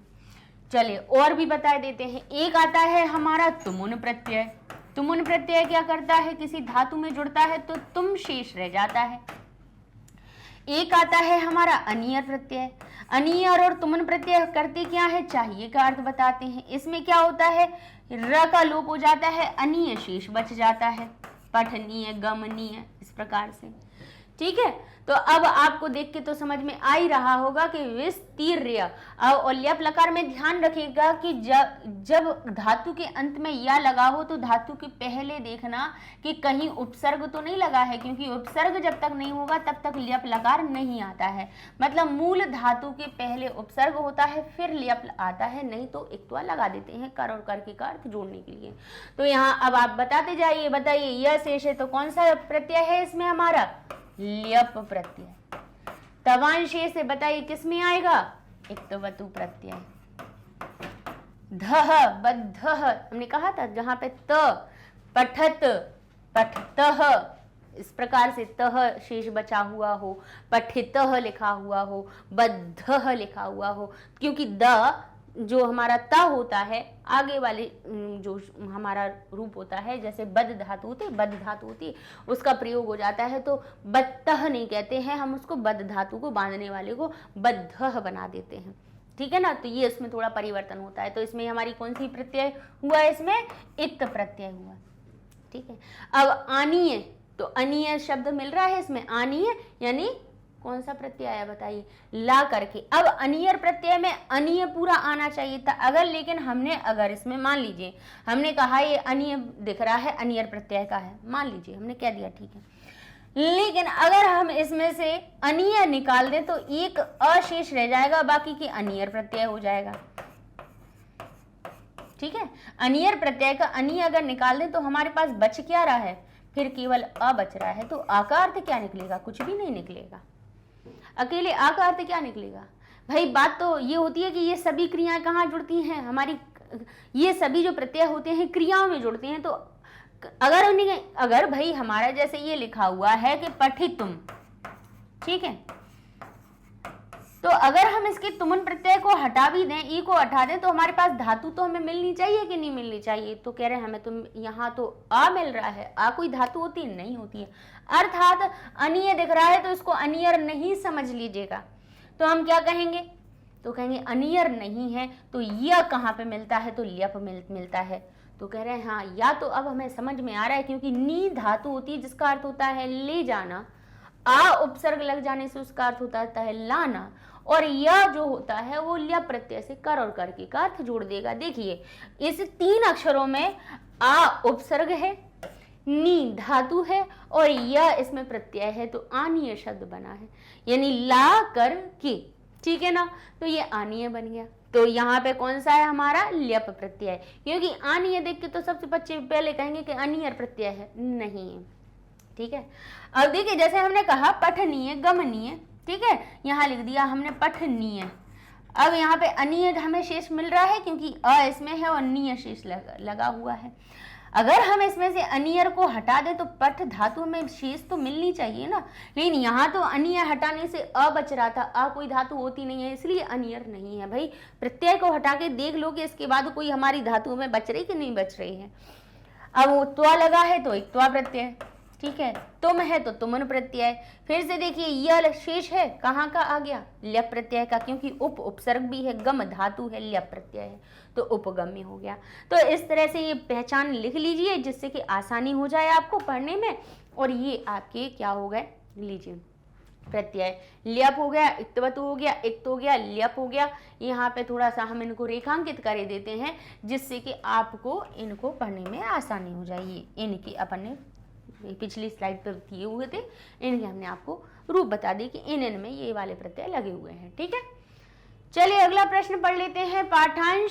पाठांशम पठित्वा, यानी पाठ के अंश को पढ़ करके तद आधारितान प्रश्नान उत्तर, उस पर आधारित प्रश्नों के उत्तर दीजिए। लिखा है आसीत यानी था, कश्चित चंचलो नाम व्याधः, कोई चंचल नाम का व्याध था, कोई कश्चित यानी कोई चंचल नाम का व्याध था। पक्षी मृगादि नाम ग्रहेण स स्वीयाम यानी अपनी जीविका निर्वाहयति स्म, कहता है पक्षी मृगादि नाम, पक्षी और मृग आदि को ग्रहण करके, सह यानी वह, स्वीयाम स्व यानी होता है अपना, और स्वीयाम यानी अपनी जीविका, स्व शब्द भी अपना रूप बदल देता है। जीविका शब्द स्त्रीलिंग था तो यहाँ पे भी वही क्या बन गया, स्वीयाम बन गया, स्त्रीलिंग बन गया। अपनी जीविका को निर्वाहयति, इसमें वहन करता था, निर्वाह करता था, चलाता था, इसमें लगाया इसलिए हमने थातीते का अर्थ बोल दिया। किसी भी भाई वर्तमान काल की क्रिया है, ती लगा हुआ है तो है का अर्थ बोलना चाहिए था कि निर्वाहित करता है या चलाता है, लेकिन है के बाद में ये ती तह अंति के बाद में स्म लगाए दिखाई देते तो था बना देंगे हम, सीधा उसको भूतकाल में परिवर्तित कर देंगे। अर्थ निकलता है पक्षी मृगादि नाम ग्रहेण स स्वयं जीविका निर्वाहयति स्म, पक्षी मृग आदि जीवों को ग्रहण करके वह अपनी जीविका को निर्वाहित करता था। एकदा सह, एक बार वह, वने यानी वन में, जालम विस्तीर्य, जाल को विस्तारित करके, गृहम आगतवान, घर आ गया। अब आ रही है समझ में, इक्तवतु प्रत्यय अब समझ में आ रहा है।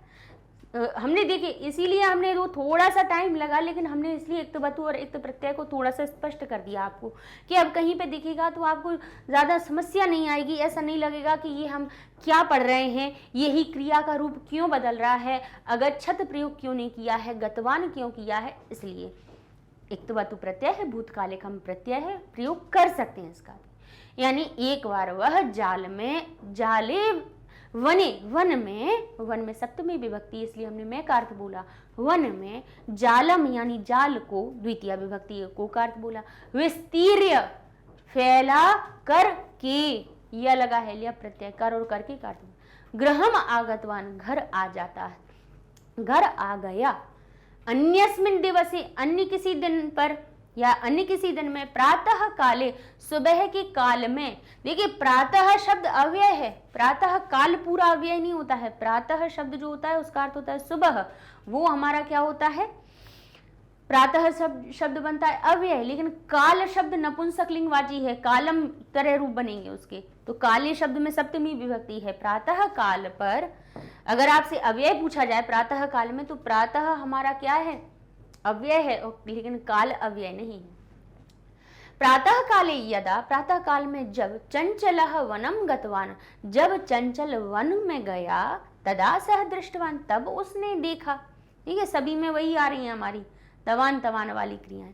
यत तेन विस्तारिते, यत की तेन विस्तारिते, उसके द्वारा विस्तारित किए गए, जाले जाल में, दौर्भाग्यात, दुर्भाग्य से, एक व्याघ्र बद्ध आसीत, एक व्याघ्र बन गया, एक बाघ बन गया।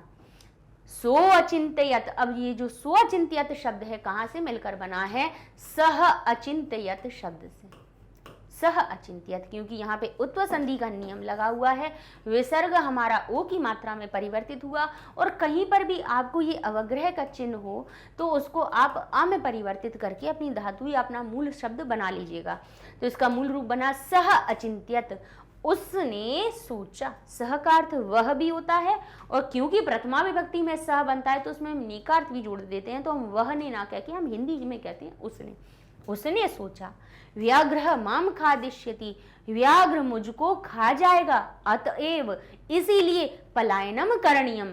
अब यहाँ है अनियर प्रत्यय, क्री धातु, अब अनियर, अगर अनियर निकाल दो इसमें से तो क्री धातु कर का अर्थ तो हमें पास निकल रहा है ना, करणीयम, तो अतएव इसलिए पलायनम करणीयम, इसलिए पलायन करना चाहिए। अनियर प्रत्यय से चाहिए का अर्थ निकलता है, इसलिए पलायन करना चाहिए। तो ये तो हमने आपको पूरा गद्यांश समझा दिया। ठीक है, अब चलते हैं एक पदीन उत्तर पे। एक पद में उत्तर देना है, कैसे देते हैं गद्यांश को देख के वो सिखाई देते हैं आपको। चंचलो नाम कह आसीत, चंचल नाम का कौन था? तो कह से पहले तीन चीजें पूछो कि भाई आप किम के शब्द रूपों से कहाँ से आए हो, आपकी लिंग विभक्ति वचन क्या है? तो कह कहेगा मैं किम के पुरलिंगवाची शब्द रूपों से आया हूँ, जिसमें कि प्रथमा विभक्ति और एक वचन लगी हुई है। इनको पहचानने से हमें क्या मिला? हमें ये मिला कि हमें उस गद्यांश पर जाना है और वहां पे छांटना है कि चंचल नाम के बाद में पुरलिंगवाची प्रथमा विभक्ति एक वचन का शब्द क्या है। तो कहेंगे चंचल के साथ में व्याधः लगा हुआ है जो पुरलिंग का भी है, जिसमें प्रथमा विभक्ति एक वचन लगी हुई है, तो यही हमारा उत्तर बन जाएगा। समझ गए? फिर कहा सह केशाम ग्रहणेन जीविका निर्वाहयति, इसमें वह किनको ग्रहण करके जीविका का निर्वाहन करता था। तो केशाम शब्द को हम पकड़ेंगे, बताओ इसमें कि कौन सी विभक्ति है? ये भी कहेगा कि ये पुरलिंग है। ठीक है, कासाम होता तो कहां से लगाते? षष्ठी का स्त्रीलिंग वाला, षष्ठी का बहुवचन। यहाँ पे केशाम शब्द है तो केशाम शब्द नपुंसक लिंग में भी बनता है, पुरलिंग में भी बनता है, लेकिन षष्ठी विभक्ति बहुवचन में। अर्थात एक चीज तो हमें पता चल गई कि जो उत्तर हमें मिलना है उसमें हमें षष्ठी विभक्ति बहुवचन लिखी होनी चाहिए, षष्ठी का बहुवचन। तो देख लेते हैं कि जीविका को, स्वयं जीविकाम को क्या करता था? निर्वाहित करता था। तो यहां से देखो कि इस वाक्य में षष्ठी विभक्ति बहुवचन किसमें लगी है? नाम नाम षष्ठी बहुवचन, नाम नाम षष्ठी विभक्ति बहुवचन। ध्यान रखिएगा कि षष्ठी विभक्ति का बहुवचन का अगर हमें केशाम कासाम कोई प्रश्न मिल जाता है तो उसका जो उत्तर मिलेगा नाम नाम पीछे लगा हुआ होगा, बालका नाम, रामाणाम, बालिका नाम, पक्षी नाम, मृगादि नाम। ठीक है, तो ये हमारा उत्तर मिल गया।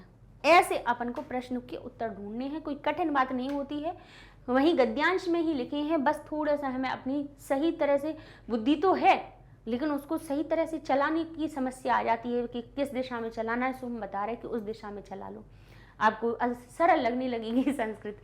आगे लिखा है सह वने किम विस्तृतवान, वह वन में किसको विस्तृत करता है, किसको फैलाता है। किम से पूछो भाई कहाँ से आए हो, किम कहेगा मैं खुद नपुंसक लिंग ही होते हूँ। किम जो होता है नपुंसक लिंग होता है, पुरलिंग के रूप बना देता है, कह कऊ के, कम कऊ कान, इस प्रकार से। अगर स्त्रीलिंग की बात कहें तो कहे बन जाते हैं का के, काह, ऐसे काम के, काह, इस प्रकार के रूप बन जाते हैं। लेकिन नपुंसक लिंग के स्वयं के रूप कैसे बनते हैं? प्रथमा और द्वितीया में बनता है किम के कानी, किम के कानी। अर्थात जो किम शब्द है कहाँ से आया है? प्रथमा और द्वितीया विभक्ति से, प्रथमा और द्वितीय विभक्ति से आया है। ठीक है ना? तो यहाँ पे हमें क्या अर्थ मिल रहा है? इसका अर्थ हमें ये मिल रहा है कि इस किम के स्थान पे निश्चित ही क्या आना है? कोई ना कोई एक ऐसा शब्द आना है जो नपुंसक लिंग होगा और जिसमें ये माँ हलंत का जरूर ही, जैसे क्योंकि अगर हम फल के रूप देखें प्रथमा द्वितीया में तो क्या बनते हैं फलम फलम, तो ऐसा ही कोई रूप हमें मिलेगा किम के स्थान पे।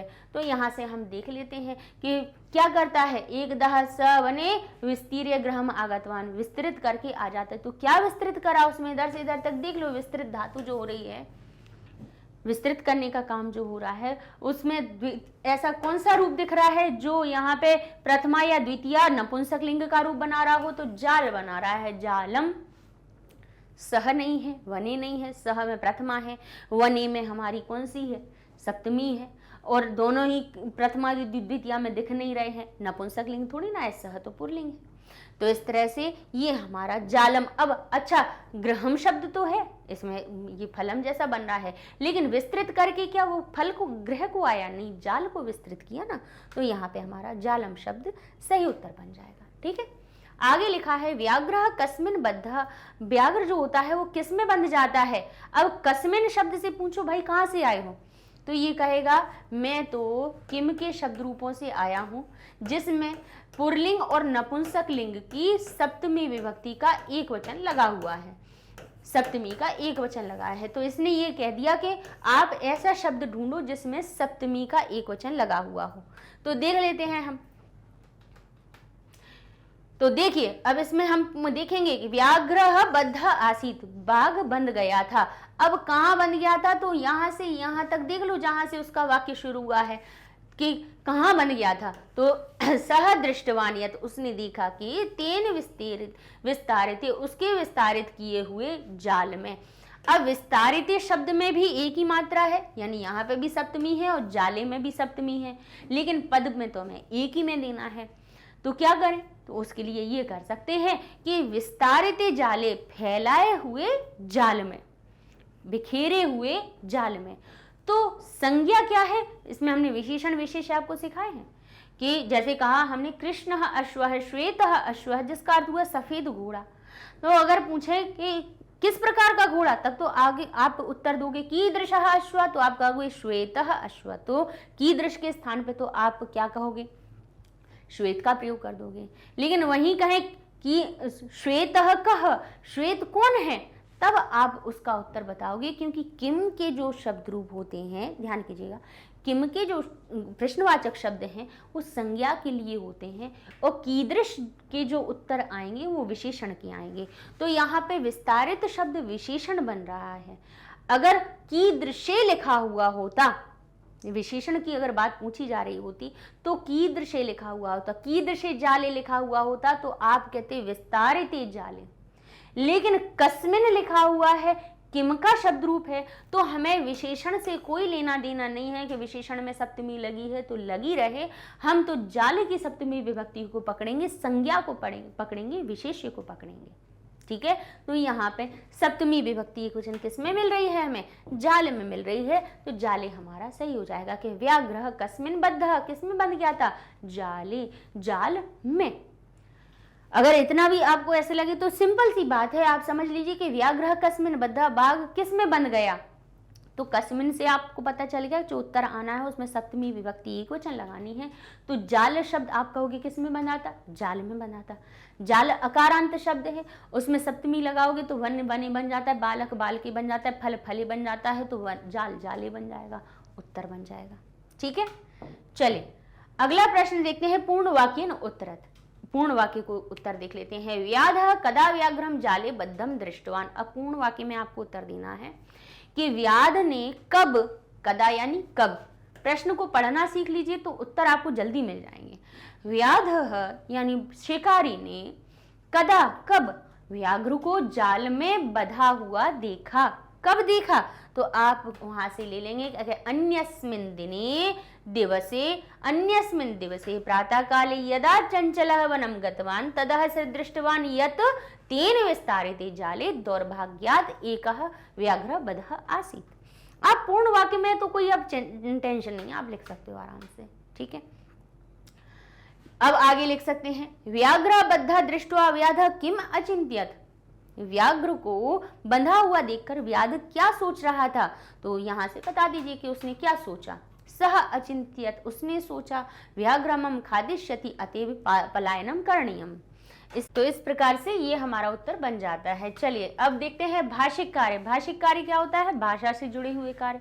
भाषा कैसे बनती है भाई? छोटे छोटे एक एक पहले अक्षर को जोड़ते हैं तो शब्द बनता है, और शब्दों को जब इकट्ठा किया जाता है तो कोई भी भाषा बनती है। जैसे हम अभी बोलचाल में आपसे हिंदी भाषा का प्रयोग कर रहे हैं, अंग्रेजी की करते हैं, संस्कृत करते हैं, तो एक एक शब्दों को जब हम सही क्रम में लगाते हैं तो वो भाषा बन जाती है। और ये लिखा है भाषिक कार्य, यानी भाषा के ही कार्य हैं। अर्थात उसमें आपको संज्ञा भी मिलेगी, सर्वनाम भी मिलेगी, प्रत्यय भी मिलेंगे, उपसर्ग भी मिलेंगे। भाई भाषा को जो अच्छी तरह से सज्जित करते हैं, सही बनाते हैं, वो सारी चीज़ें, चाहे संज्ञा हो, सर्वनाम हो, विशेषण हो, क्रियाएं हो, क्रिया विशेषण हो, तो ये सारी चीज़ों से मिलकर ही भाषा बनती है। तो यहाँ पे वही काम होना है। आपसे गद्यांश से जुड़े हुए हैं प्रश्न, लेकिन फिर भी ये पूछा जाएगा कि बताइए कि एक ये वाक्य दे दिया, जैसे आसीत कश्चित चंचलो नाम व्याधः, यानी था, आसित का अर्थ क्या हुआ? था। अब ये अस धातु से बना, ध्यान कीजिएगा। देखिए एक एक शब्द हमारा कैसे कहाँ से निकल कर आया, जरा देखिए, हम आपको समझा देते हैं। आसित जो शब्द है कहाँ से निकल के आया? अस धातु से निकल के आया। अस धातु को जब भूतकाल में प्रयोग किया तो त ताम न अह तमता, इस प्रकार से उसमें क्या बने? हमारे प्रत्यय लगाए गए। तो अस धातु से ये मतलब ये क्रिया, यानी अस का अर्थ होता क्या है? होना, एक काम के होने का बता दिया। कश्चित यानी कोई, कश्चित का अर्थ क्या हुआ? कोई। चंचलो, चंचल क्या है? नाम है, उस व्याध का नाम है। व्याध यानी शिकारी। तो चंचलो शब्द क्या आप कहेंगे चंचल है? तो नहीं है, चंचलो लिखा हुआ है इसमें। तो यहाँ पे हमारी जो ओ की मात्रा है वो आई है उत्व संधि से। किससे आई है? उत्व संधि से। उत्व संधि क्या कहती है कि विसर्ग के पहले अगर आ हो और बाद में 3 4 5 हो। अब 3 4 5 क्या कहलाते हैं? हमारे पास व्यंजन के 5 वर्ग होते हैं। व्यंजन जहाँ से शुरू होते हैं ना, का से शुरू होता है, क ख ग घ ङ च छ ज झ य ट ठ ड ढ न त थ द ध न प फ ब भ म य र ल व ह श स शत्रज्ञ। इस प्रकार से भाई हमारे क से लेके व्यंजन शुरू होते हैं ज्ञ तक। उसमें 3 4 5 किसको कहेंगे? तो कहेंगे जैसे हमारा लिखा है क ख ग घ ङ, फिर इस प्रकार से फिर कहा हमने च छ ज झ य, फिर हम कहते हैं ट ठ ड ढ न, फिर हमने कहा त थ द ध न, फिर हमने कहा प फ ब भ और म, फिर हमने कहा य र ल व ह। इस प्रकार से य र ल व और ह। तो क्या अभी हमने बोला था कि विसर्ग के बाद क्या 3 4 5, यानी ये जो 5 वर्ग है कचट तप, ये 5 वर्ग हैं, इनके अगर तीसरे चौथे पांचवा अक्षर अगर आ जाए, विसर्ग के बाद क्या आ जाए? 3 4 5, यानी ये ना आए, 3 4 5 आ जाए, या फिर यर अलावा हार आ जाए। अगर ये आ जाते हैं तो विसर्ग हमारा ओ की मात्रा में परिवर्तित हो जाता है। ये उत्व संधि का नियम कहता है। तो यहाँ पे जो मूल शब्द है वो कौन सा आया है? चंचल। यहाँ पे ये विसर्ग था, जिसके बाद में ये 5वां अक्षर त थ द ध न, यानी 3 4 5 5वां अक्षर था ना, इसीलिए अब देखिएगा जरा, ओ की मात्रा कहीं दिखाई दे और उसके बाद का अक्षर देखना। अगर 3 4 5 या यारा लवाहा है और वो अगर ओ की मात्रा सामने दिख रही है तो समझ जाना कि ये निश्चित ही विसर्ग का ही परिवर्तन हुआ है। ठीक है ना? तो इसका मूल रूप क्या हुआ? चंचलः। चंचलः नाम व्याधः, ये एक वाक्य हो गया। यहाँ पे भाई ये नाम बता दिया गया, चंचल नाम का शिकारी था। अब 4 5 इन शब्दों से मिलकर एक वाक्य बना और उसमें अब पूछ लिया गया कि आसीत क्रियापदस्य कर्ता कह। आसीत जो क्रियापदस्य है उसका कर्ता कौन है? तो आसीत का अर्थ क्या हुआ? था तिथि का। अस धातु से बना, भूतकाल में आसीत रूप बना, था तिथि का अर्थ निकाला आया। इस क्रियापद का कर्ता कौन है? तो कर्ता ढूंढने के लिए किसी वाक्य में आपको अगर कर्ता ढूंढना हो तो एक सूत्र याद रखना, कर्तरी प्रथमा। क्या रखेंगे आप? कर्तरी प्रथमा, यानी जिस शब्द में प्रथमा विभक्ति लगी होगी वो हमारा क्या बनेगा? कर्ता बन जाएगा। तो अब आप कहेंगे चंचलः शब्द में, क्योंकि बालक जैसी इसमें विभक्ति लगी है, प्रथमा विभक्ति, बालक शब्द प्रथमा विभक्ति में बनता है बालकः, तो चंचलः भी प्रथमा विभक्ति है, व्याधः भी प्रथमा विभक्ति है, और कश्चित में कह भी, चित हटा दो तो कह भी प्रथमा विभक्ति है। आप कहोगे इन सभी में प्रथमा विभक्ति है, तो अब हमारा कर्ता कौन हुआ? भाई कर्ता कौन है? तो कहेंगे जो नाम है पहले, सबसे पहले वो कर्ता हमारा बनता है, क्योंकि चंचल नाम का व्याध था। व्याध शिकारी था, लेकिन वो कौन था? चंचल था। तो चंचल इसमें सबसे पहला कर्ता बनेगा। तो हम ऑप्शन में देखेंगे, हम अपने विकल्पों में देखेंगे कि कश्चित तो कोई है, तो कोई तो भाई कोई था तो कर्ता हमारा स्पष्ट ही नहीं होगा। नाम था तो भी स्पष्ट नहीं होगा, लेकिन चंचल था तो ये हमारा स्पष्ट हो जाएगा कि हाँ चंचल नाम का शिकारी था। तो या तो आपके सामने चंचलः आए, या फिर अगर चंचलः और अगर विकल्प नहीं हो तो हमारा व्याधः भी इसका सही उत्तर बन जाएगा, क्योंकि दोनों ही हमारे कर्ता बन रहे हैं कि चंचल था या चंचल नाम का शिकारी था।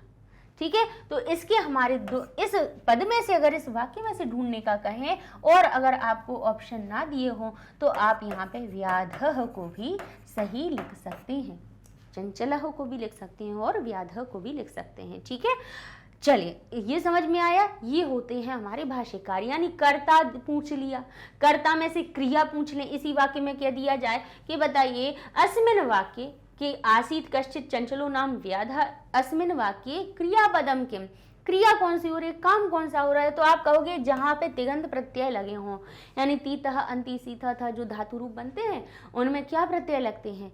लट लकार में तीतः अंति सीथा था, आमी आव आमह लगा दिए जाते हैं अंत में। भूतकाल में त ताम न अह तम ता अम आव आम लगा दिए जाते हैं। भविष्य काल में श्यति श्यता। तो ये जो अंत में दिख जाए जिस धातु के, समझ जाना कि ये इनमें प्रत्यय लगे हैं, तो यही क्रिया हमारी बन रही है। अब जैसे पूछ लिया कि क्रिया कौन है, तो आप कहेंगे आसीत, क्योंकि अस धातु है और ता प्रत्यय भूतकाल का लगा हुआ है। तो ऐसे हम क्रियाएं पहचान लेते हैं। ठीक है, अब लिखे दिखा हुआ है एक व्याघ्रः, एक व्याघ्रः अत्र किम विशेषणम। यहाँ पे विशेषण बताइए कि क्या है। तो हमने आपको क्या बताया था कि विशेषण विशेष्य कैसे पहचाना जाता है। जैसे हमने लिखा यहाँ पे श्वेतः अश्वः, अब हमने लिख दिया अश्वः, यहाँ लिख दिया फलम, यहाँ लिख दिया गीतम। ठीक है, यहाँ लिख दिया गीतम। अब यहाँ पे फलम के साथ में हमने लिख दिया मधुर फलम, मधुरम फलम। इधर भी हमने लिख दिया मधुरम गीतम। ठीक है, तो अश्व यानी घोड़ा, फल यानी जो हम फल खाते हैं, गीत यानी हम जो गाना गाते हैं। लेकिन इनकी विशेषता कैसी हो रही है कि घोड़ा कैसा है? श्वेत है, सफेद है। फल कैसा है? मधुर है, मीठा है। गीत कैसा है? मधुर, सुनने में मीठा लग रहा है, मधुर लग रहा है। तो ये चीजें हो गई विशेषण। क्या हो गई? विशेषण। तो विशेषण किसको कहते हैं? क्वालिटी को। सिंपल सी बात, जल्दी समझ में आएगी, क्योंकि बचपन से हिंदी से ज़्यादा इंग्लिश पढ़ पढ़ के बैठे हो ना, तो क्वालिटी कहेंगे तो समझ जाओगे, है ना। जैसे हमने कहा वाइट ब्लैक कहेंगे तो जल्दी समझ जाओगे। श्वेत और कृष्ण कहेंगे तो कहोगे श्वेत का किसी श्वेता का नाम तो नहीं है, ऐसा नहीं है। श्वेत का मतलब सफ़ेद, कृष्ण का अर्थ हुआ काला, रक्त का अर्थ हुआ लाल। लेकिन अगर हम उसी को ब्लैक, व्हाइट और येलो कह दें तो समझ जाओगे जल्दी। और पीत कहेंगे तो नहीं समझोगे। पीत यानी पीला रंग, ठीक है, येलो कलर, समझ गए। तो जो विशेषता क्या कहलाती है? क्वालिटी। ठीक है, अब संस्कृत में वो क्वालिटी कैसे बन सकती है, विशेषता कैसे बन सकती है? तो ये तो एक तो बन जाता है, जैसे हमने कहा श्वेत है, रक्त है, पीत है, मधुर है, कटु है, कठिन है, ये सब चीज़ें विशेषता बन गई। और भी कई चीज़ें हमारी विशेषण बनती हैं। कैसे? जैसे हमने कह दिया कि एक लड़का बाजार गया, एक लड़का विद्यालय गया, तो जो संख्या होती है वो भी विशेषण का काम करती है। जैसे हमने कहा कि दो बालक घूमने गए, दो बालक उद्यान में गए, तो हमने यहाँ लिखा द्वौ बालकौ उद्यानम गच्छतः या अगच्छताम। अगर गए की भूतकाल की बात हो रही तो भूतकाल की क्रिया हम लगाएंगे तो क्या बन जाएगा? अगच्छताम। ठीक है, दो बालक उद्यानम गच्छताम। तो यहाँ पे बालकों की जो संख्या है वो भी विशेषता बता रही है कि कितने बालक, कहेंगे दो बालक। तो ये जो संख्या का जब भी कभी भी आपके सामने, ध्यान कीजिएगा, कोई शब्द हो और उसके बिल्कुल ठीक सामने क्या लगी हुई हो? संख्यावाची शब्द लिखा हुआ हो, और ध्यान कीजिएगा कि दोनों में समान विभक्ति हो, तो वो संख्या उसका विशेषण बन जाती है। जैसे यहाँ लिखा है ना, एक व्याघ्र, बोले कौन सा बाघ? कहेंगे एक बाघ, तो एक शब्द इसका विशेषण बन जाएगा। और जिस चीज की क्वालिटी बताई जा रही है, जो संज्ञा है, जो नाम है, जिसकी विशेषता बताई जा रही है, उसको हम कहते हैं विशेष्य। कहते हैं विशेष्य। विशेष्य का मतलब होगा संज्ञा, संज्ञा का मतलब होगा नाम। सरल भाषा में जो नाम है उसकी जो विशेषता बताई जा रही है वो विशेषण है, और संस्कृत में उसी को हम विशेष्य कह देते हैं, संज्ञा को। समझ गए? तो यहाँ पे हमारा विशेषण क्या बनेगा? एकः। ठीक है। पर्यायम लिखत, पर्याय लिखिए। अरण्य को का पर्याय बताइए। एक आध स्वयं से लिखने की कोशिश कीजिए। भाई अरण्य, हमने अपना पूरा पाठ पढ़ा, अभी गद्यांश पढ़ा, तो उसमें अरण्य शब्द, अरण्य किसको कहा जाता है? वन को कहा जाता है। और वन में बताइए, अरण्य शब्द में सप्तमी लगी है, तो इसका पर्याय कौन सा आया है पूरे गद्यांश में? वनी शब्द आया है। वन और अरण्य, कानन एक ही बात होती है। कानन का भी अर्थ होता है जंगल, वन का भी अर्थ होता है जंगल, अरण्य का अर्थ भी होता है जंगल। अब इसमें अरण्य शब्द में सप्तमी थी, तो वन भी हमें सप्तमी विभक्ति युक्त तो मिल गया। अर्थात समानार्थक या पर्याय भी ढूंढते हैं तो समान विभक्ति की ही हमें मिल जाते हैं। चलिए आगे देखते हैं। विभक्ति वचनम लिखत, विभक्ति और वचन लिखिए। इसमें कौन सी विभक्ति है और कौन सा वचन है? तो हमें अंत विभक्ति वचन पहचानना है, तो हमें पीछे के जो प्रत्यय हैं उन्हें पहचानना पड़ेगा। यहाँ क्या लिखा है? दौर्भाग्यात, भाग्य शब्द अकारांत हो गया। आत कहाँ लगता है? बालक से पूछ लो, क्योंकि बालक अकारांत है। एक अकारांत की याद कर लो, सारे अकारांत याद हो गए। तो बालक शब्द से पूछो कि भाई आत कहाँ लगाया जाता है आपकी विभक्तियों में, आपके जो शब्द रूप बनते हैं? तो बालक कहेगा एक वचन वाली लाइन पढ़ो। तो प्रथमा में बनता है बालकः, द्वितीय में बालकम, तृतीया में बालकिन, चतुर्थी में बालका, पंचमी में बालकात। तो पंचमी के एक वचन में हमारा आत लगता है। तो दुर्भाग्य भाई कोई भी बना रहे, अकारांत से मतलब है हमें, अकारांत में आत लगा है, अर्थात ये हमारा पमी नहीं होगा, ये पंचमी हो जाएगा। इसको हम सही कर लेंगे, ये हो जाएगा पंचमी का एक वचन। ठीक है। अच्छा यहाँ देखिए, स्मिन, अन्यस्मिन, अन्य अस्मिन शब्द से बना है अन्यस्मिन। तो जो स्मिन शब्द से कहीं दिख जाए, ये सर्वनाम शब्दों में प्रयोग होता है। तत्व में बनता है तो तस्मिन बन जाता है, ए तत्व में बन जाता है तो ए तस्मिन बन जाता है, यत में बन जाता है, यह में बनता है तो यस्मिन बन जाता है, किम में लगता है तो कस्मिन बन जाता है। तो स्मिन शब्द दिख जाए आपको तो समझ जाना, इदम में लगता है तो अस्मिन आ जाता है। तो ये जो स्मिन शब्द है, समझना ये सप्तमी विभक्ति की एक वचन में प्रत्यय आता है। तो ये इस तरह से कुछ चीज़ें याद रखने की चीज़ें हैं जो मैं प्रकार्थ बताती है, तो हमें याद हो जाएंगी। ठीक है। विभक्ति वचन याद कैसे होंगे? जब आप शब्द रूप पढ़ोगे। और शब्द रूप कैसे याद होंगे? हमने वीडियो आपके लिए बनाए हैं जिसमें कि आपको केवल रटना ना सिखा के हमने उनका अर्थ भी सिखाया है, और ये भी बताया कि देखो एक शब्द रूप से दूसरा शब्द रूप कितना मिलता जुलता है, कैसे आप आसानी से उसको याद कर सकते हैं। ठीक है। चलिए अगला प्रश्न है हमारा, सह वने जालम विस्तीर्य गृहम आगतवान, वह वन में जाल को विस्तारित करके घर आ जाता है। इति वाक्य किम किम कर्म पदम, यहाँ पे बताओ कर्म पद कौन कौन से बन रहे हैं। तो हमने क्या कहा था, कैसे याद, जैसे अभी कर्ता को छांटना हमने बताया कि कर्तरी प्रथमा, ऐसे ही ये क्या होता है हमारा कर्म, कर्मणि द्वितीया। सूत्र होते हैं कि भाई हर कारक की एक अपनी अपनी विभक्ति फिक्स है, उसके अलावा नहीं होगी, बिल्कुल निश्चित है कि कर्तरी प्रथमा, कर्ता में प्रथमा विभक्ति मिलेगी, कर्मणि द्वितीया, करणे तृतीया, संप्रदाने चतुर्थी, अपादाने पंचमी, संबंधे षष्ठी और अधिकरणे सप्तमी। समझ गए? तो यहाँ पे कर्मणि द्वितीया, अर्थात इस वाक्य में जो द्वितीय विभक्ति युक्त आपको शब्द दिख जाए वो ही आपके कर्म पद बन गए। तो सह प्रथमा विभक्ति है, वने में सप्तमी विभक्ति है, विस्तीर्य ये तो क्रिया है, तो क्रिया में तो भाई हमारी कोई विभक्तियां लगती नहीं है, आगतवान गम धातु है, क्रिया है, तो बचा क्या, जालम और ग्रहम। द्वितीय विभक्ति कर्म पद में द्वितीय आनी है। द्वितीय का पहचानने का तरीका भी ये है कि ये मान लो कि 95% जितने भी शब्द होते हैं उनमें जब द्वितीय विभक्ति लगाई जाती है या उनको कर्म बनाया जाता है तो या तो उनके अंत में हम माँ हलंत लगा देते हैं या फिर विकल्प से हम अनुस्वार लगा देते हैं। अर्थात किसी मूल शब्द के बाद में अगर अनुस्वार दिखाई दे या माँ हलंत दिखाई दे, समझ जाना कि इसमें हमारी द्वितीय विभक्ति लगी हुई है। समझ गए? चलिए आगे लिखा है उपसर्ग चित्वा लिखत। उपसर्ग केवल संस्कृत में 22 होते हैं, उससे ज्यादा होते नहीं हैं, तो उपसर्ग को 22 को याद रखना कोई बड़ी बात नहीं है। कि विस्तीर्य में बताइए उपसर्ग क्या होगा, तो वी उपसर्ग होगा।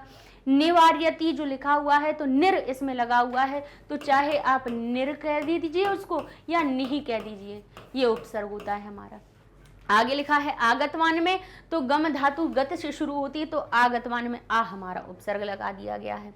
ठीक है। अब आगे लिखा है अनयोपदयो कह धातु विस्तीर्य विस्तारितवान। अब इसमें कह रहे हैं कि दोनों पदों में अनयोपदयो, इन दोनों पदों में धातु कौन सी है? दोनों में ही एक ही जैसी, विस्तीर्य या विस्तारित, दोनों में ही विस्तृत करके या विस्तारित या फैलाया हुआ, दोनों ही बातों में कुछ तो समान दिख रहा है। तो इसमें धातु कौन सी है? वी तो उपसर्ग हो गया, ठीक है, बाद में ये तो हमारे प्रत्यय हो गए।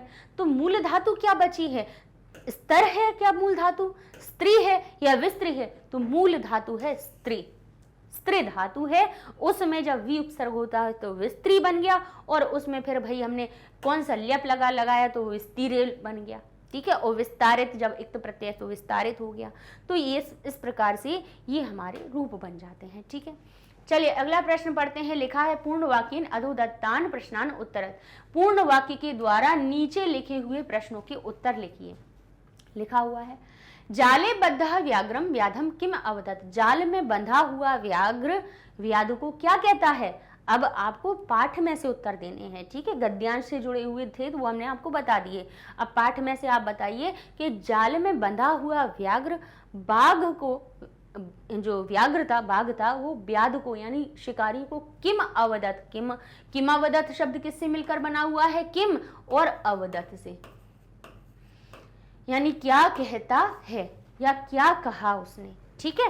तो हम क्या कहेंगे इसको? किम का अर्थ क्या होता है? क्या या कौन। तो हम पाठ में से अब छांट के लिखेंगे कि जाले बद्ध व्याघ्र व्याधम अवदत भो मानव कल्याणम ते भवतु। अब आपको उस वहां पे जाना है, उस गद्यांश पे, किताब के पे जाना है जहां पर जाले में बंधा हुआ बाघ व्याध को कहता है कि मुझको छोड़ दो, मैं तुम्हें कोई हानि नहीं पहुंचाऊंगा। तो हम वहां से इस बात को लिखेंगे। और उत्तर कैसे लिखेंगे?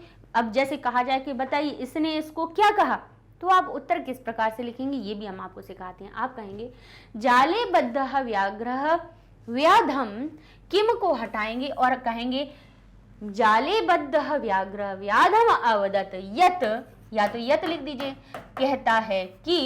अब क्योंकि हिंदी में हम कह देते हैं कि, तो संस्कृत में उसको कहते हैं यत। और अगर यत नहीं लगाना है तो एक ऐसा डैश लगा देना। इसका अर्थ हो जाएगा कि जाल में बंधा हुआ बाघ व्याध को कहता है या व्याध को कहा, उसने क्या कहा। अब यहां से उस वाक्य को पूरा लिख देना जो अपनी किताब में कहा गया है कि भो मानव कल्याणम ते भवतु, कल्याण हो तुम्हारा, यदि त्वम माम मोचिष्यसि, यदि तुम मुझको छोड़ दोगे, मैं मेरे द्वारा, तरहि अहम, मुझको तुम छोड़ दोगे तो फिर अहम त्वाम ना हनिष्यमि, तो फिर मैं तुम्हें हानि नहीं पहुंचाऊंगा इति। तो जो वाक्य उसने कहा था वो हम उसमें से लिख देंगे।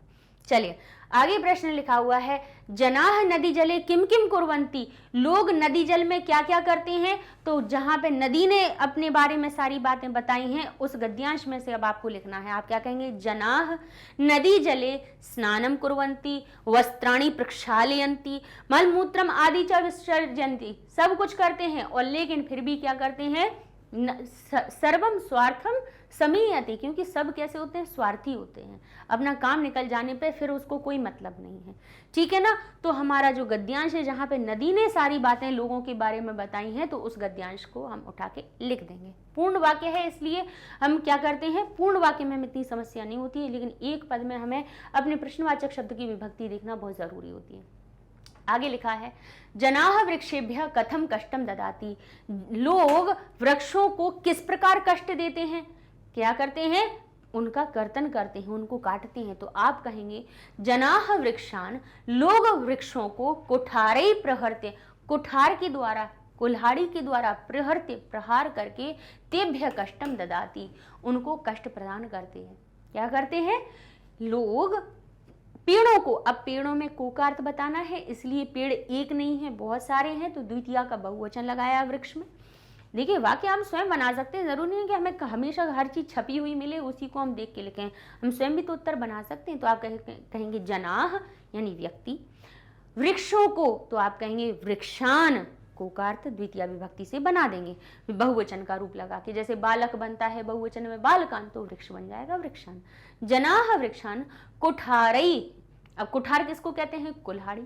और कुठार को, कुठार क्या बन रही है? सहायक बन रही है ना काटने में, तो उसमें तृतीया विभक्ति लगा देंगे तो हो जाएगा कुठारई, यानी हमारी जो कुल्हाड़ियों के द्वारा प्रहर्त्य प्रहार करके तेभ्य उनको कष्टम ददाती कष्टम देते हैं।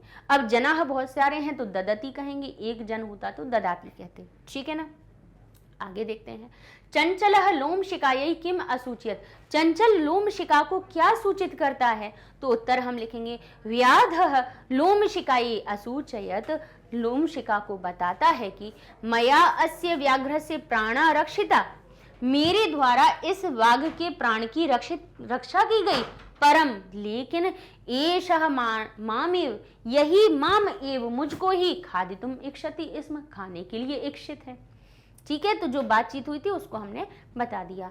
अब आता है एक प्रकार का प्रश्न कि कह का यानी कौन, या अब कह और का जो लिखा हुआ है इसका मतलब है कौन पुरुष या कौन स्त्रीलिंग।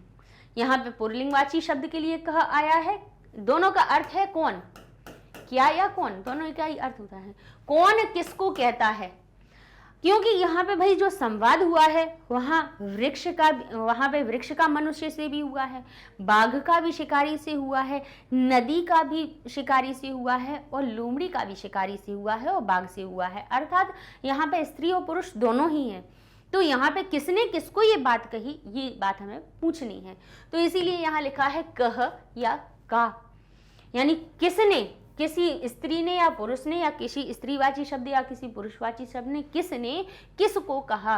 तो को का अर्थ कहाँ से आता है, कम, द्वितीय विभक्ति से। तो कम किसको, किसी स्त्री को या पुरुष को।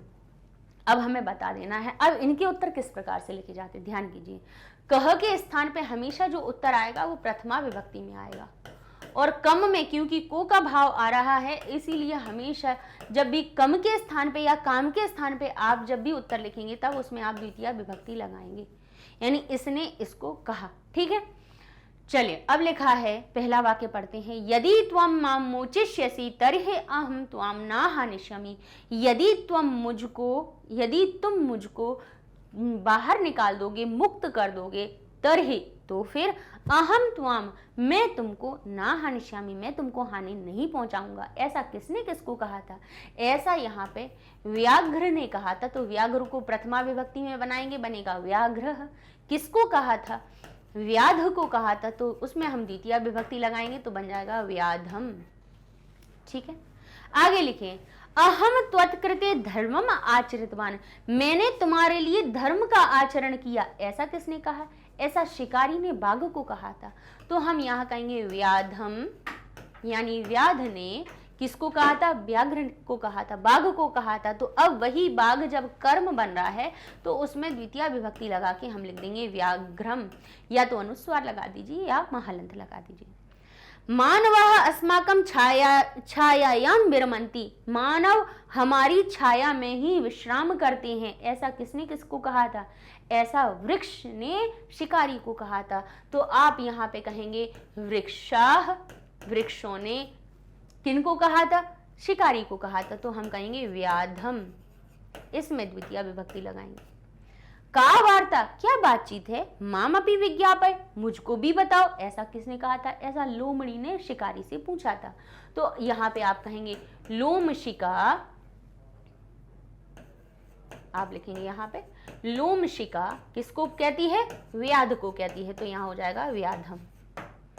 ठीक है, संप्रति यानी अब, पुनः कूर्दनम कृत्वा दर्शय, संप्रति यानी अब, पुनः यानी फिर से, कूर्दनम यानी कूद करके, दर्शय मुझको दिखाओ। तो ऐसा किसने कहा था, ऐसा लोमशिका ने बाघ को कहा था। तो हम यहाँ पे लिखेंगे लोमशिका और यहाँ पे कह देंगे व्याघ्रम। ठीक है, इस प्रकार से। अब आप कहोगे लोमशिका में विसर्ग नहीं लगाया आपने, और यहाँ पे भी हमारा क्या आएगा, व्याध आएगा, प्रथमा विभक्ति आएगी, क्योंकि सारे जो कर्ता बनते हैं कर्तरी प्रथमा, क्योंकि ये कहने वाले हो रहे हैं लेकिन इनको कहा जा रहा है। तो जहाँ पे को का चिन्ह हमें जोड़ना होता है वहाँ पे हम उन शब्दों में द्वितीय विभक्ति लगाते हैं। ठीक है, कि इसने इसको कहा, ने कर्ता में लगता है और कर्म में को का चिन्ह आता है, इसीलिए प्रथमा और द्वितीय विभक्ति लगाई गई। लोमशिका आकारांत शब्द है तो प्रथमा विभक्ति में इसका कोई रूप बदलता नहीं है। लता लता, माला माला, सीता सीता, गीता गीता जैसा का तैसा रूप रहता है। शिक्षा, विद्या, जो भी आकारांत शब्द होंगे, बड़े आ की मात्रा से अंत हो रहे होंगे शब्द, उनका रूप प्रथमा विभक्ति एक वचन में एक जैसा रहता है, कोई परिवर्तन नहीं होता है। चलिए, तो इस तरह से लीजिए, ये हमारे हो जाते हैं उत्तर। आगे देख लेते हैं। अच्छा, यहाँ पे वृक्ष लगा है, अगर एक वृक्ष की बात हो रही होगी तो हम भाई एक वृक्ष लिख देंगे, बहुत सारे होंगे तो वृक्ष लिख देंगे, ठीक है। आगे देखते हैं, पदानी पृथक कुरुत। अब पदों को आपको पृथक करके लिखना है कि किन दो पदों से मिलकर ये एक शब्द बना है।